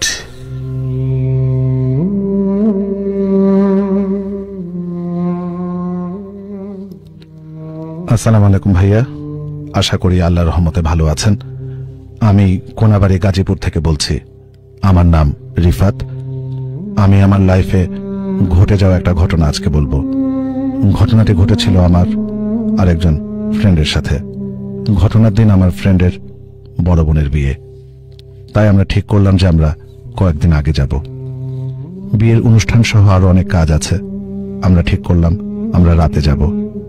আর একটা কথা বলে রাখা ভালো, বিয়েটা হচ্ছিল চট্টগ্রামে। আমরা রাতে সবকিছু গুছিয়ে নিয়ে দুই বন্ধু মিলে একসাথে কোনাবাড়ি যাই। তারপর সেখান থেকে চট্টগ্রামের উদ্দেশ্যে বাসে উঠলাম। বাসে বসে আমি আর আমার বন্ধু গল্প করতে লাগলাম। রাস্তা ফাঁকা ছিল, তাই তাড়াতাড়ি বাসটা চলছিল। আমরা বাসের সামনের সিটে বসেছিলাম, তাই বাইরে থেকে মোটামুটি সবকিছু দেখা যায়। আমার ফ্রেন্ড দেখলো বাইরে একজন মহিলা দাঁড়িয়ে আছে। আমার ফ্রেন্ড আমাকে বলছিল যে ওই দেখ বাইরে। আমি দেখলাম একজন মহিলা আমাদের বাস থেকে অনেকটা দূরে দাঁড়িয়ে আছে, কিন্তু মহিলার মুখ দেখা যাচ্ছিল না। মহিলাটির পরনে ছিল সাদা একটা শাড়ি। আমাদের বাস অনেক তাড়াতাড়ি চলছিল বলে আমরা মহিলাটিকে অনেক পিছনে ফেলে চলে আসি। কিছুক্ষণ যাওয়ার পর আমরা দেখলাম সেই মহিলাটি আমাদের বাসের সামনে চলে এসেছে, আর সাথে সাথে ড্রাইভার গাড়ি ব্রেক করে। আর আমরা তাড়াতাড়ি করে যখন মহিলাটাকে দেখার জন্য বাস থেকে নেমে বাইরে যাই, তখন দেখলাম কেউ নেই বাসের সামনে। আমরা দুজন অবাক হয়ে যাই। তারপর আমরা বাসে যখন উঠে বসি, তখন কন্ডাক্টর বলল যে সব জায়গায় সবসময় নামা ঠিক না। বাসের সবাই আমাদের দুজনের দিকে তাকিয়েছিল। আমরা আমাদের সিটে গিয়ে বসে পড়লাম। আমরা বুঝতে পারলাম না যে আমাদের সাথে ঠিক কি হলো। কিছুক্ষণ পর হঠাৎ করে বাস থেমে যায়। বাসের কন্ডাক্টর বলল যে বাসের চাকা পাংচার হয়ে গেছে, তাই সবাইকে নিচে নেমে কতক্ষণ দাঁড়াতে হবে। আমি আর আমার বন্ধু ভাবলাম যে আশেপাশে একটু ঘুরে দেখি।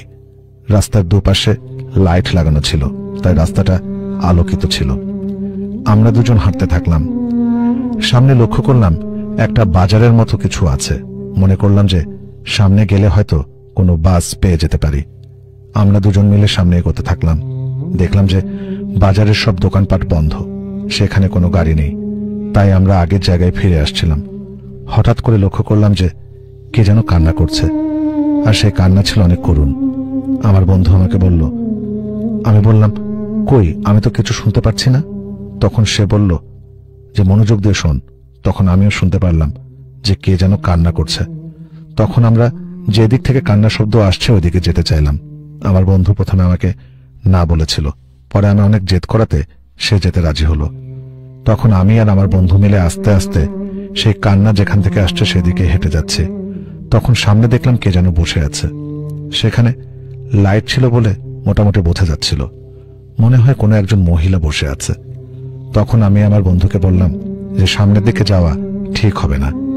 তখন আমার বন্ধু বলল যে হতে পারে এরকম যে কেউ রাস্তা হারিয়ে ফেলেছে, অথবা কোনো যাওয়ার জায়গা নেই, তাই সেখানে বসে আছে। তখন আমি বললাম যে চল যাই, গিয়ে দেখি।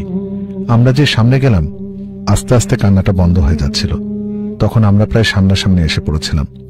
আমি যখন মহিলাটিকে ডাক দেই এবং বলি যে আপনি এখানে বসে কাঁদছেন কেন? আপনি কি রাস্তা হারিয়ে ফেলেছেন? কি হয়েছে বলেন আমাকে। তখন সেই মহিলাটি পিছন দিকে ঘুরে তাকালো। আমরা যা দেখলাম সেটা দেখার জন্য মোটেও প্রস্তুত ছিলাম না। আর একটা কথা ভাইয়া, আমি আপনার প্রতিটা এপিসোড শুনে থাকি, আর আমি অনেকের ভৌতিক অভিজ্ঞতা শুনেছি, কিন্তু আমি কখনো ভাবিনি যে আমার সাথে এরকমটা হবে। আমি দেখলাম যে সেই মহিলাটা যখন আমাদের দিকে তাকালো, তখন আমরা লক্ষ্য করলাম যে আমাদের বাসের নিচে যে মহিলাটি পড়েছিল ইনি সেই মহিলা। আর আমরা দেখলাম মহিলাটা মুখের চামড়াগুলো সব খুলে খুলে পড়ছে, আর তার মুখ রক্তে ভরা, মাথার একপাশে ফেটে মনে হয় রক্ত পড়ছে। এটা দেখে আমরা অনেক ভয় পাই। তখন আমি আর আমার বন্ধু একটুও দেরি না করে তাড়াতাড়ি সেখান থেকে দৌড় দিলাম, এবং দৌড়াতে দৌড়াতে আমরা সেই বাসটি যেখানে দাঁড়িয়েছিল সেখানে চলে গেলাম। দেখলাম ওখানে কেউ নেই, এক লোক দাঁড়িয়েছিল। আমরা সেই লোকটাকে জিজ্ঞেস করলাম যে এখানে একটা বাস ছিল, ওই বাসটা কোথায়? তখন ওই লোকটা বলল যে বাস তো অনেক আগেই চলে গেছে। তখন আমরা অনেক ভেঙে পড়লাম। আমরা কি করব বুঝতে পারছিলাম না, এবং আমরা নিজেদের দোষ দিতে থাকলাম যে কেন বা ওইদিকে গেলাম। যদি না যেতাম তাহলে এসব কিছুই হতো না। সামনে একটা বসার জায়গা ছিল, ওই জায়গায় দুইজন গিয়ে বসে থাকি আর ভাবতে থাকি যে এটা আমাদের সাথে কি হলো। কিছুক্ষণ পর আমরা সামনে থেকে কোনো বাসের শব্দ শুনতে পাই, তাই আমরা সামনের দিকে দৌড়ে যাই। কিছু দূর যাওয়ার পর দেখি ওই আগে সেই মহিলাটি দাঁড়িয়ে আছে আর হাত দিয়ে ইশারা করছে। তখন আমি আর আমার বন্ধু আবার দৌড় দিয়ে আগের জায়গায় ফিরে আসি এবং এসে দেখি এখানে বাস দাঁড়িয়ে আছে। বাস ঠিক হয়ে গেছে, সবাই বাসে উঠে পড়েছে। কন্ডাক্টর আমাদেরকে বলল যে তোমরা কোথায় গিয়েছিলে এত রাতে? বাসের চাকা ঠিক হয়ে গেছে, তোমরা তাড়াতাড়ি আসো। তখন আমরা কাউকে কিছু না বলে বাসে উঠে পড়লাম। আমরা গিয়ে আমাদের সিটে বসলাম, আর আমরা এটাই ভাবতে থাকলাম যে কি দেখলাম। আর আমরা তো আগে এখানে এসেছিলাম, তখন তো কোনো বাস ছিল না, তাহলে এটা কিভাবে সম্ভব? আমার মাথা কাজ করছিল না। আমি অনেক ঘটনায় শুনেছি, কিন্তু আমার সাথে কখনোই এরকমটা হয়নি। এই প্রথম আমি আমার জীবনে এরকম কিছু ঘটনার মুখোমুখি হলাম। যাই হোক, আমরা ভালো মতো আমাদের গন্তব্যস্থলে পৌঁছে যাই। আমরা কাউকে কিছু না বলেই খাওয়া দাওয়া করে ঘুমিয়ে পড়ি। বিয়েটা ছিল 5-6 দিন পর, তাই আমরা কয়েকদিন আগে এসে পড়লাম। আমি যখন রাতে ঘুমিয়েছিলাম তখন স্বপ্নে সেই মহিলাটিকে আবার দেখলাম যে মহিলাটি আমাকে হাত দিয়ে ইশারা করে ডাকছে। আমি খুব ভয় পেয়ে ঘুম থেকে উঠে যাই এবং রুম থেকে বের হয়ে দেখি আমার বন্ধু সেখানে দাঁড়িয়ে আছে। আমি তখন তাকে বললাম, কিরে তুই এখানে? সে বলল যে আমি একটা খারাপ স্বপ্ন দেখেছি, তাই এখানে দাঁড়িয়ে আছি। অনেক ভয় করছে, ঘুম আসছে না। তখন আমি তার কাছে জানতে চাইলাম যে কি স্বপ্ন। তখন সে আমি যে স্বপ্নটা দেখেছি ঠিক সেই স্বপ্নটার কথাই সে বলছে। আমি শুনে অনেক অবাক হয়ে যাই। আমি বললাম যে আমিও তো একই স্বপ্ন দেখে ঘুম থেকে উঠে পড়েছি। তখন আমরা দুজনে চিন্তা করতে থাকলাম যে আমাদের সাথে কি হচ্ছে। তখন আমার বন্ধুর বোন এসে আমাদেরকে বলল যে কি রে, তোরা এখানে দাঁড়িয়ে আছিস? তখন আমরা বললাম যে না, কিছু না, এমনি দাঁড়িয়েছিলাম।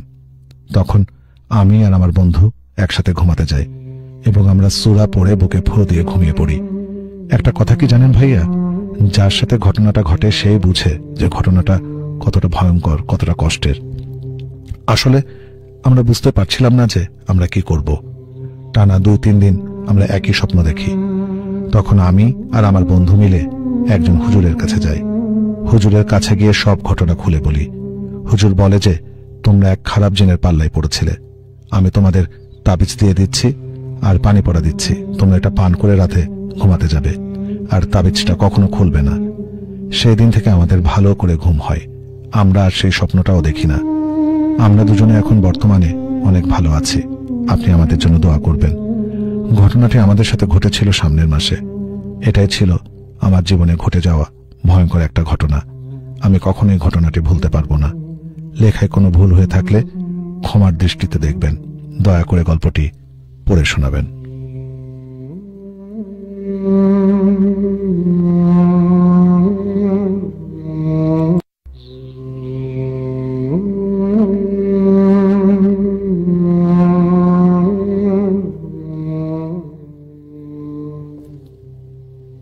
এই ঘটনাটি পাঠিয়েছেন রিফাত, কোনাবাড়ি, গাজীপুর থেকে। ধন্যবাদ আপনাকে আপনার ভৌতিক অভিজ্ঞতা পাঠানোর জন্য।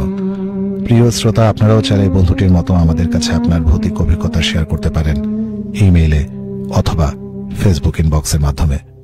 আমাদের ইমেল অ্যাড্রেস bhut964@gmail.com। আমি আবারও বলছি bhut964@gmail.com। আপনি ঘটনাটি লিখে অথবা ভয়েস রেকর্ড করে পাঠাতে পারবেন।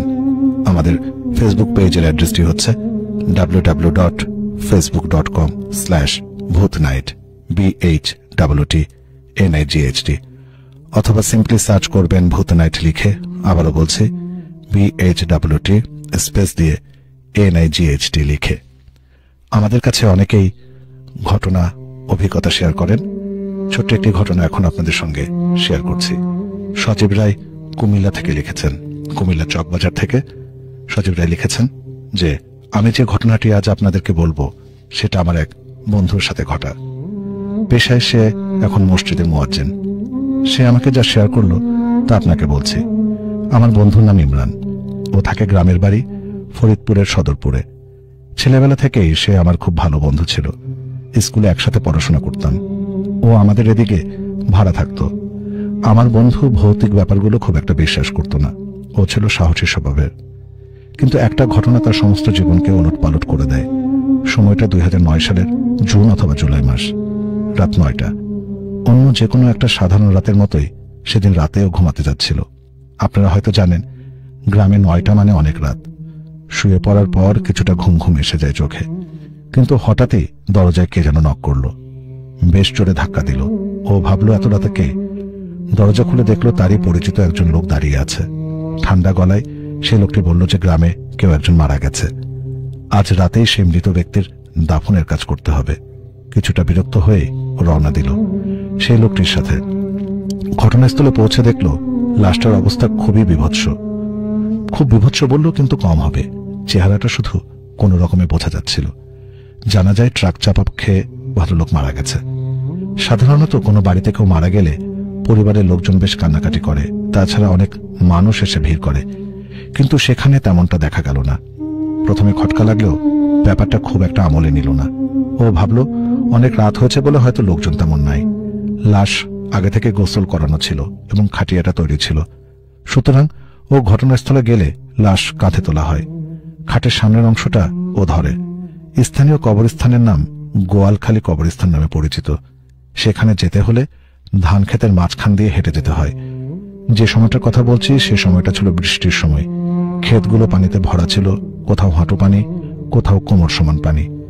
সেখানে দিনের বেলাতেই লাশ নিয়ে যাওয়া অনেক কষ্টসাধ্য ব্যাপার, আর রাতে ব্যাপারটা অনেক কঠিন হয়ে পড়ল। চারদিকে ঘুটঘুটে অন্ধকার, হারিকেনের আলোতে কিছু দেখা যাচ্ছিল না। লাশ নিয়ে ওনাদের বেশ কষ্টই হচ্ছিল। লাশ বহনের ধর্মীয় নিয়মকানুন ছাড়াও এমনিতেই কেউ তেমন একটা কথাবার্তা বলেনি, কিন্তু আশেপাশে মানুষের নীরবতা তার কাছে মোটেও স্বাভাবিক লাগছিল না। জড়তা কাটানোর জন্য ও তার আশেপাশে যারা ছিল তাদের সাথে অনেক কথা জিজ্ঞেস করতে লাগলো, কিন্তু কেউ তেমন একটা কথার উত্তর দিল না। তাছাড়া সেখানে লোক ছিল মাত্র 4 থেকে 5 জন। উপায় না দেখে ও কথা না বলে হাঁটতে থাকলো। এত কম লোকের উপস্থিতিটাও ওর কাছে কিছুটা অস্বাভাবিক লাগলো। কবরস্থানে গিয়ে লাশ দাফন করার পরও দেখে কবরস্থানে ও একা। এরপর ও জ্ঞান হারিয়ে ফেলে। পরদিন সকালে স্থানীয় লোকজন ওকে উদ্ধার করে। আমি গুছিয়ে লিখতে পারি নাই ভাইয়া, এর জন্য আপনি দুঃখিত। শ্রোতা বন্ধুরা, আপনারাও যদি এরকম কোনো অভিজ্ঞতার মুখোমুখি হন আমাদেরকে জানাতে পারেন। আমাদের স্টুডিওতে এসেও আপনারা আপনাদের অভিজ্ঞতা শেয়ার করতে পারেন। এর জন্য আপনাদেরকে যেটা করতে হবে, মোবাইলের রাইট মেসেজ অপশনে গিয়ে লিখতে হবে SFM, তারপরে আপনার নাম, আপনার মোবাইল নাম্বার লিখে পাঠিয়ে দিতে হবে 26969 নম্বরে। এই মুহূর্তে SMS এ অনেকে যুক্ত আছেন, তারা স্টুডিওতে এসে সরাসরি অভিজ্ঞতা শেয়ার করতে চেয়েছেন। ধন্যবাদ আপনাদেরকে SMS করার জন্য, আমাদের সাথে থাকার জন্য। চলে যাচ্ছি পরের গল্পে।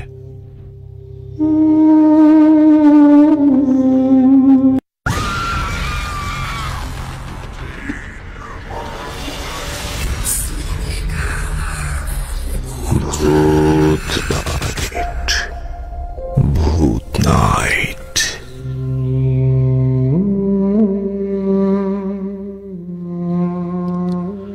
প্রথমে আমার সালাম নেবেন ভাই। আশা করি আল্লাহর অশেষ মেহেরবানিতে ভালো আছেন। আমি মোহাম্মদ আলামিন, অনার্স ফাইনাল ইয়ারের ছাত্র, নওগাঁ জেলার পত্নীতলা থানার শেরপুর গ্রাম থেকে বলছি।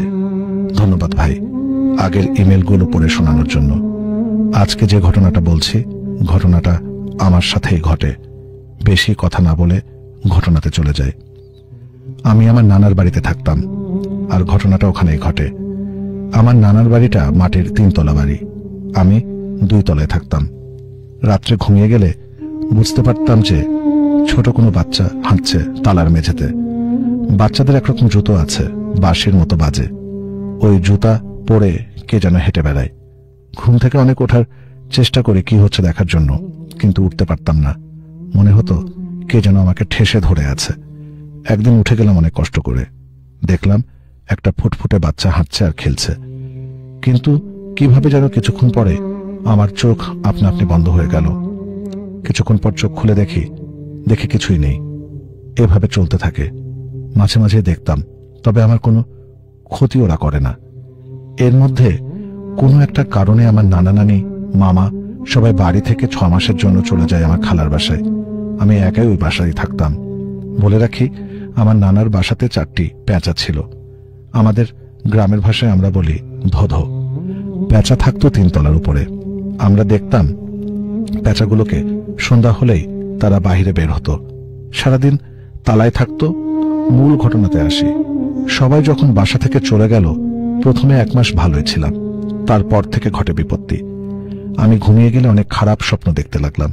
স্বপ্ন দেখে ঘুম ভেঙে গেলে যেখান থেকে স্বপ্ন দেখা শেষ হয়েছে আবার ওইখান থেকেই স্বপ্ন দেখা শুরু করতাম। এরকম বেশ কিছুদিন চলছিল। একদিন শুয়ে আছি খাটের উপর, হঠাৎ দেখি আমার হাত ধরে কে যেন টানছে, টেনে খাটের নিচে নিয়ে যাচ্ছে। সারা রাত ঘুমাতে পারতাম না। তারপর দেখতাম তালার সিঁড়ি দিয়ে কে যেন হেঁটে নামছে, আবার উঠে যাচ্ছে। আর একদিন আমি শুয়ে আছি খাটের উপর, ঘুম ভেঙে দেখি আমি খাটের নিচে। তারপরে দেখতাম আমি ঘুমিয়েছি এক রুমে, আর ঘুম ভেঙে দেখি আর এক রুমে শুয়ে আছি।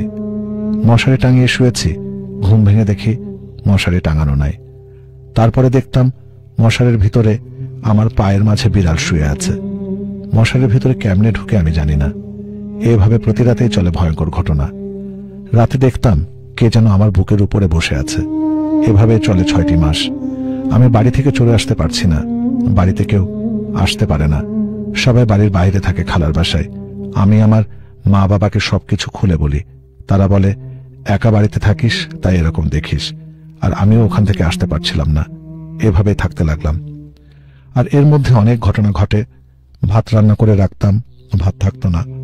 এমন এক পর্যায়ে ছিলাম যে যদি চলে আসি ওইখান থেকে তাহলে আমার নানার অনেক ক্ষতি হয়ে যাবে। এখন লিখছি আর আমার সেই রাতগুলোর কথা মনে পড়ে যাচ্ছে। কি কঠিন রাত পার করেছি, এখনো ভয় করছে। তারপরে সবকিছু ঠিক হয়ে গেলে নানা নানিরা বাসায় ফিরে আসলেন।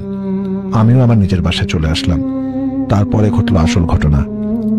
আমার নানির সাথে ঘটতে লাগলো এসব ঘটনা। আর ভাই, পুরো বাড়িটা কেমন সনসন করত, মনে হতো একটা ভুতুরে বাড়ি। আমার নানি অনেক অসুস্থ হয়ে পড়ে। অনেক বড় বড় ডাক্তার দেখায়, কিন্তু কোনো ডাক্তার কোনো রোগ ধরতে পারে না। তখন সবাই বলে কোনো কবিরাজ বা তান্ত্রিককে দেখাতে। সবার কথা শুনে এক কবিরাজকে আনলাম। কবিরাজ আসনে বসলো, বসে দেখে বাড়িতে 4টা জিন আছে। শুনে আমরা অবাক। জিনগুলো হলো সুরকালি, কন্ধককাটা, পরী আর একটা সন্ন্যাসী। এদেরকে সরাতে হবে, তা না হলে ভালো হবে না। আমার নানি আরো অসুস্থ হয়ে পড়ল। আর ভাই, যে প্যাঁচার কথা বলেছিলাম, ওই 4টা প্যাঁচাই ছিল জিন। তারা কোনো আসলে প্যাঁচা ছিল না। আবার আসন দিল কবিরাজ। তখন জিনগুলো বলল, নাতি তোকে বলে নাই তাকে কত জ্বালিয়েছি? তোদের বলতো, তোরা কিছুই মনে করতি না, বলতি তুই একা বাড়িতে থাকিস তাই এরকম মনে হয়। আমরা অবাক হয়ে গেছি। এত কিছু করার পরেও সে বাসা থেকে চলে গেল না। আমি কথাগুলো শুনছি আর ভয়ে কাঁপছি। একজন বলছে, তোর নাতিকে একদিন মেরে ফেলেই দিতাম, কিন্তু পরীটার জন্য বেঁচে গেছে। যে কথাটা বলা হয়নি, একদিন আমার গলা টেপে ধরেছিল, আর একটুর জন্য আমি বেঁচে গেছিলাম। এগুলো শুনছি আর ভয় কাঁপছি। কার সাথে আমি ছিলাম এই বাসায়? যাই হোক, তখন বললাম, কি করলে তোমরা চলে যাবে? তারা বলছে, আমরা যাব না। অনেক কিছু করার পর যেতে রাজি হলো। আর কিছু খাবার চাইলো, যার মধ্যে ছিল দুধ, সাদা একটা মুরগি, মিষ্টি, আরো অনেক কিছু, যা এখন আমার মনে নাই। এগুলো দেওয়ার পরে তাদের 4 জনকে আলাদা আলাদা জায়গাতে রাখা হয়, বাসা থেকে অনেক দূরে। ভাই, যখন এগুলো করা হয় তখন দেখলাম প্যাঁচাগুলো উড়ে চলে গেল। এখনো পর্যন্ত তাদের আর দেখা যায়নি সেখানে। আমার নানিও ভালো হয়ে যায় আস্তে আস্তে। ভাই, এখন সেই রাতগুলোর কথা মনে হলে আমার শরীরে কাঁটা দিয়ে ওঠে। কিভাবে সেই সময় পার করেছি। ভাই, এই ছিল আমার আর আমার নানির সাথে ঘটে যাওয়া ঘটনা। এই ঘটনাটা প্রচারযোগ্য হলে, প্রচার করলে আপনার প্রতি কৃতজ্ঞ থাকব। পরিশেষে এটাই বলবো, ভূত নাইট সামনে আরো অনেক দূর এগিয়ে যাক, এই দোয়া করি। ভাই, ঘটনাটা একদম সত্য, যা আমার সাথেই ঘটে গেছে। আমার সাথে ঘটে যাওয়া আরো অনেক ঘটনা আছে, যা আমি অন্য সময় লিখে পাঠাবো। ভাই, সাজিয়ে লিখতে পারিনি, যার জন্য ক্ষমা সুন্দর দৃষ্টিতে দেখবেন।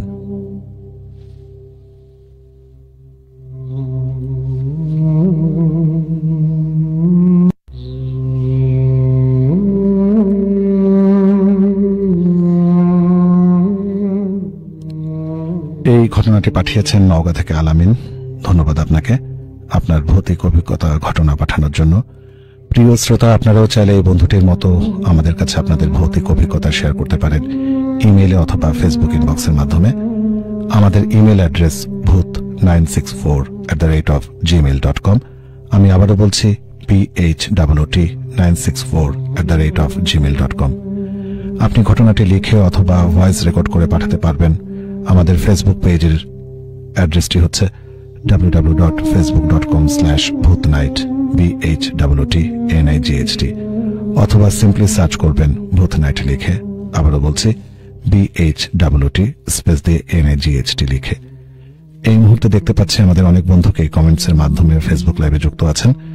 আশা করছি লাইভটি ভালো লাগছে এবং সেই সাথে অনুরোধ রইল লাইভটি শেয়ার করে দেবার জন্য, যাতে আরো অধিক সংখ্যক বন্ধুদের কাছে পৌঁছে যায়।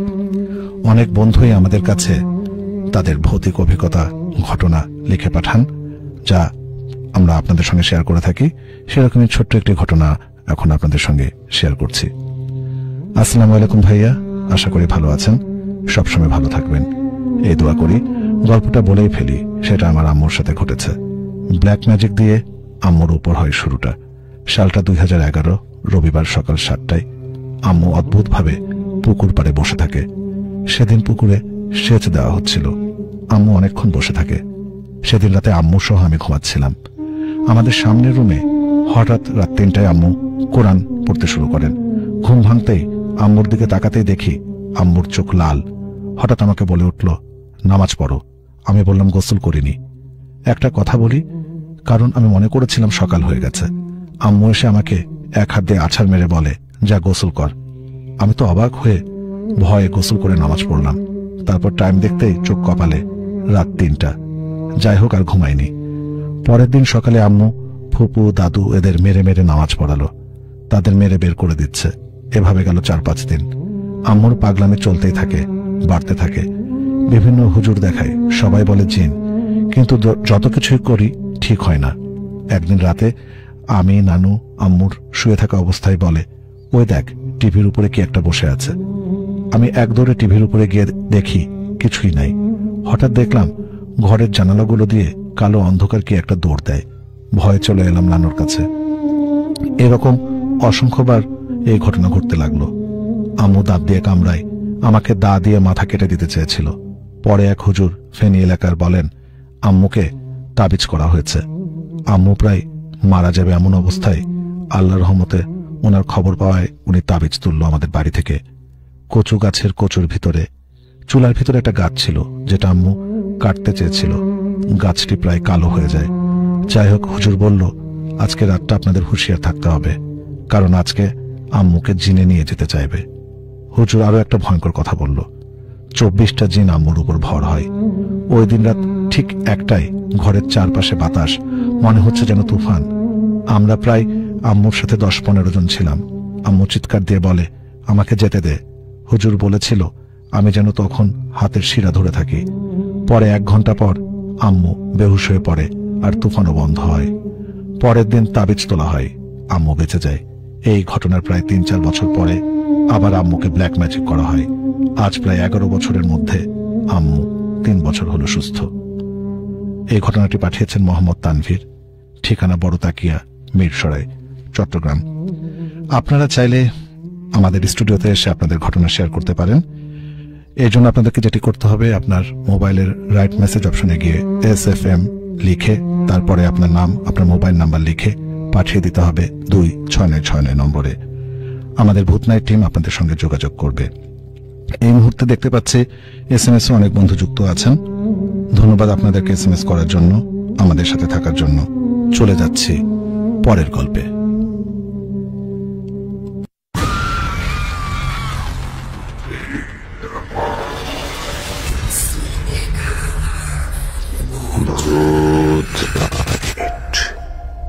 ভূত নাইট।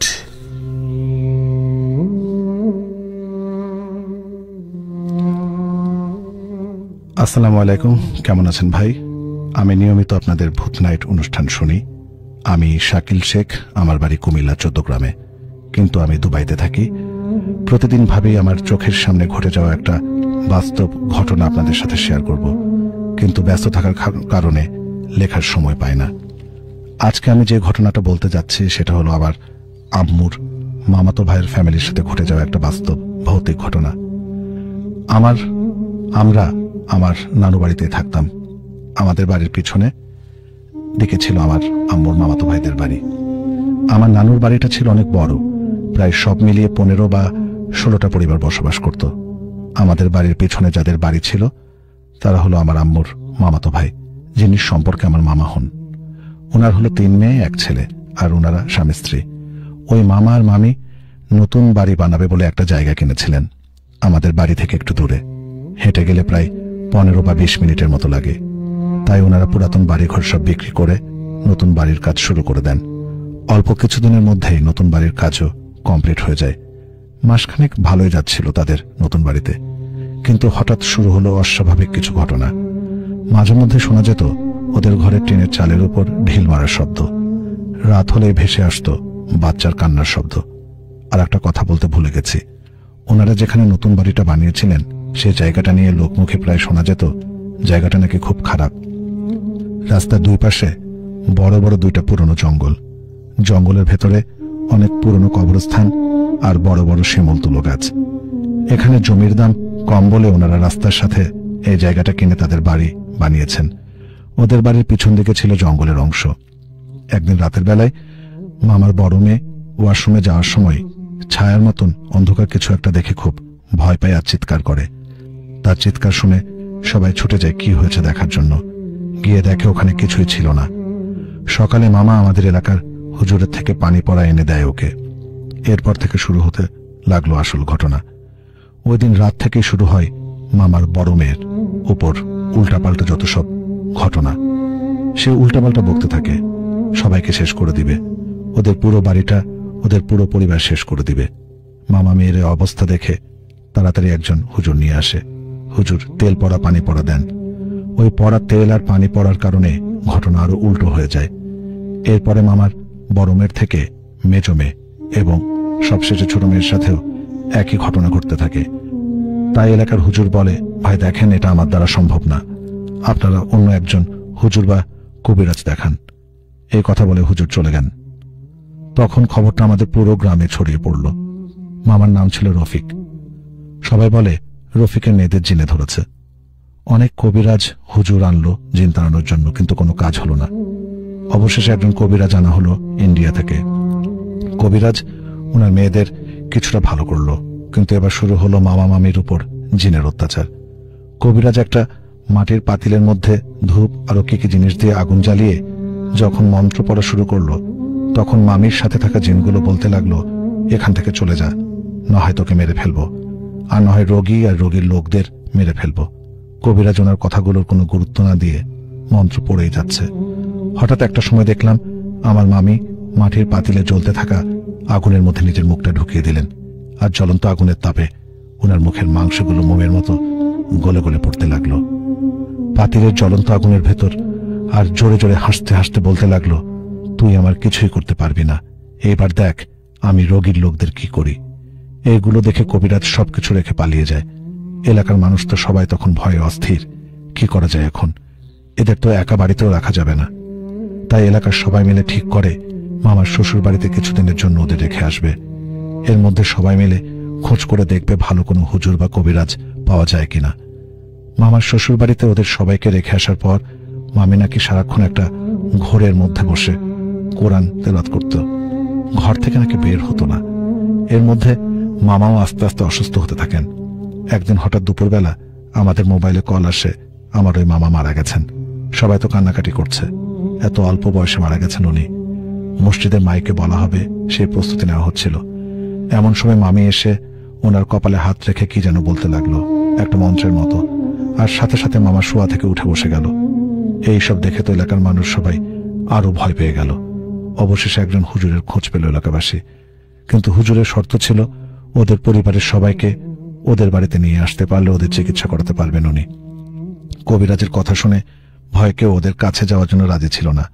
অবশেষে আমি, আমার এলাকার কিছু বড় ভাই ছোট ভাই মিলে প্রায় 15-20 জনের মতো একটা দল গিয়ে অনেক কষ্টে ওই মামির হাত পা বেঁধে ওদের বাড়িতে নিয়ে আসি। কিভাবে যে ওনারে নিয়ে গেছি একমাত্র আল্লাহ ছাড়া আর কেউ জানে না। সম্পর্কে আমার এক দুলাভাই সাথে ছিল। দুলাভাই ওই মামির হাত বাঁধার সময় দুলাভাইকে অনেক জোরে কামড় দেয় মামি, সাথে সাথে রক্ত বের হয়ে যায় দুলাভাইয়ের হাত থেকে। যাই হোক, নেওয়ার সময় হুজুর দোয়া দুরুদ পড়তে থাকে। একসময় হুজুর মামিকে জিজ্ঞেস করে, কে তুই, কেন এসব করছিস ওদের সাথে? তখন মামির সাথে থাকা জিনগুলো বলতে লাগলো, আমরা 12 জন জিন এই জায়গায় অনেকদিন বসবাস করছি। প্রায় 100 বছরের পুরনো আমাদের বাড়ি আছে এখানে, কিন্তু ওরা আমাদের বসত বাড়ির উপর বাড়ি বানিয়েছে। ওদের অনেক ভয় দেখিয়েছি এখান থেকে চলে যাওয়ার জন্য। এদের কারণে আমাদের ছোট একটা শিশু মারা গেছে, তাই ওদের কাউকে ছাড়ব না, সবাইকে শেষ করে দিব।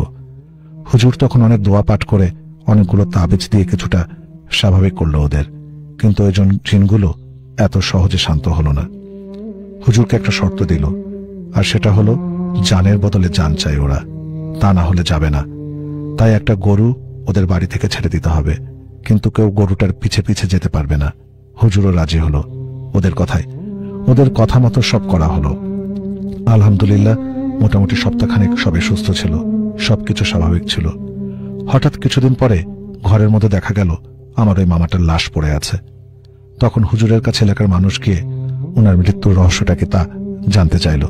হুজুর তখন বলল, আমি অনেক চেষ্টা করেছি কিন্তু পারিনি, ওরা জানের বদলে জান নিয়েছে। ওই জিনগুলো ওনাকে হত্যা করেছে, হত্যা করে চলে গেছে ওরা এখান থেকে। ওদের প্রতিশোধ নেওয়া শেষ, ওরা আর আসবে না। এটি আমার চোখের সামনে দেখা একটা সত্য ঘটনা। যতই এই ঘটনাটা ভোলার চেষ্টা করি, কিন্তু মামির পুড়ে যাওয়া বিকৃত মুখটা দেখলে বারবার মনে পড়ে যায় ঘটনাটার কথা। আমার পরিচয়, আমি শাকিল শেখ, বাড়ি কুমিল্লা 14 গ্রামে।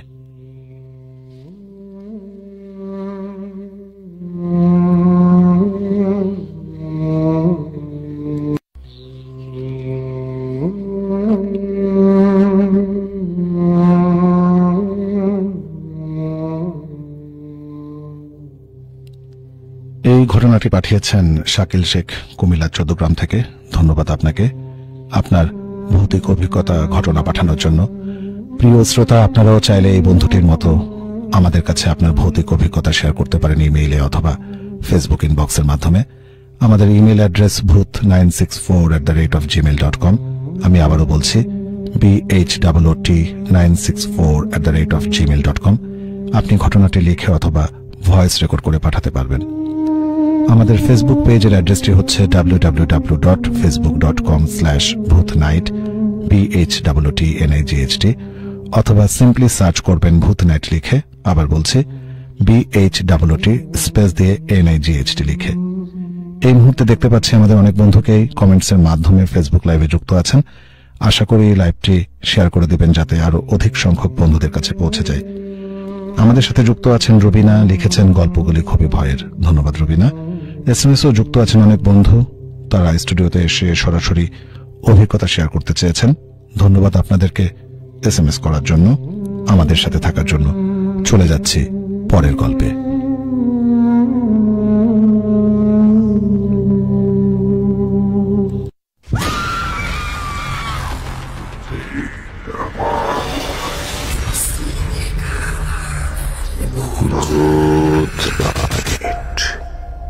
ভূত নাইট।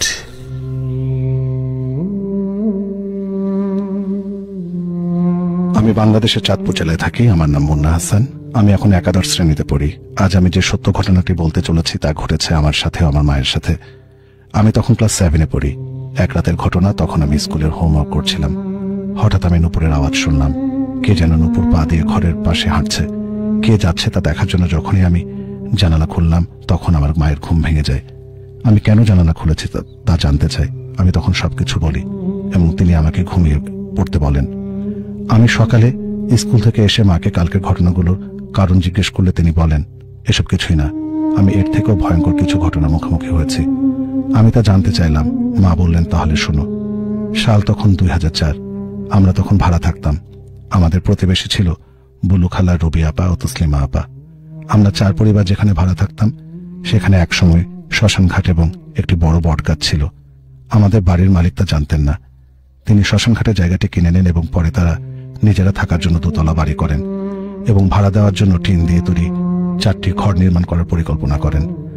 তিনি শ্মশান ঘাটে থাকা বড় গাছটি কাটতে নির্দেশ দেন, কিন্তু গাছটি যতই কাটা হোক পড়ছিল না। তখন সেখানকার এক হিন্দু সম্প্রদায়ের লোক জানায় এখানে শ্মশান ঘাট ছিল, ওনাকে সেখানে পূজার আয়োজন করতে হবে। তিনি তাই করলেন। ফলে গাছটি দড়ি দিয়ে টান দিতেই পড়ে যায়। এভাবে কয়েক মাস পর বাড়ি নির্মাণ কাজ সম্পন্ন হয়। আমরা 4 পরিবার 4টি ঘরে থাকা শুরু করি।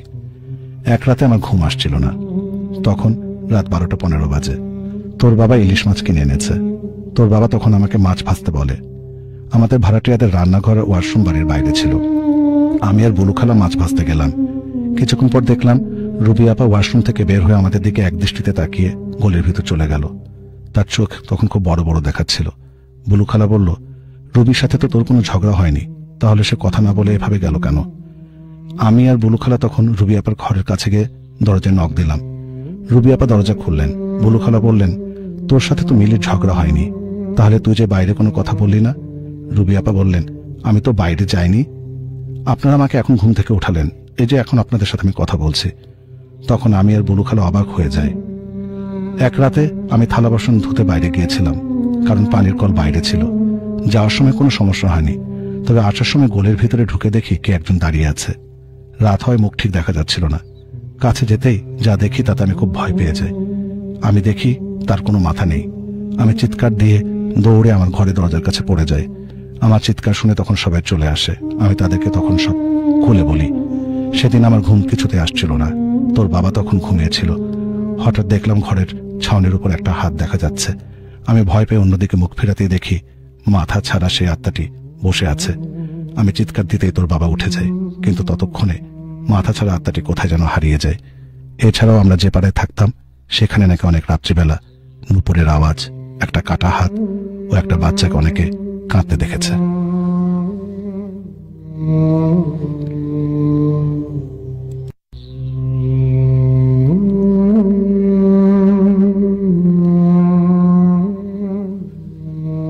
এই ঘটনাটি পাঠিয়েছেন মোহাম্মদ মুন্না হাসান চাঁদপুর থেকে।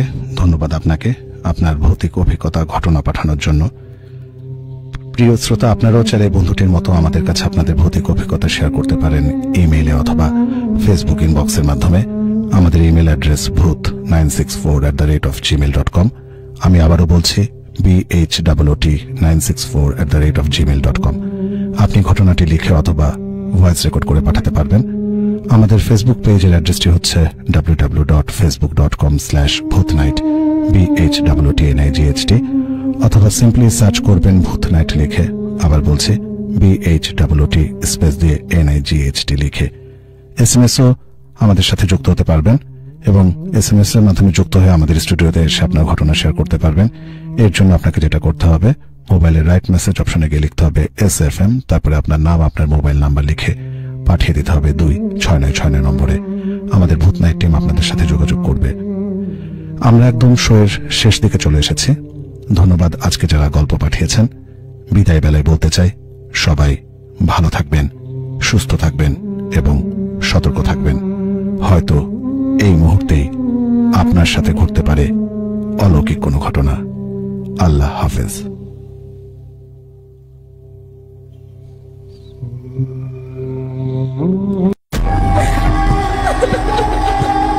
কে আপনি? এখানে একা একা কাঁদছেন কেন?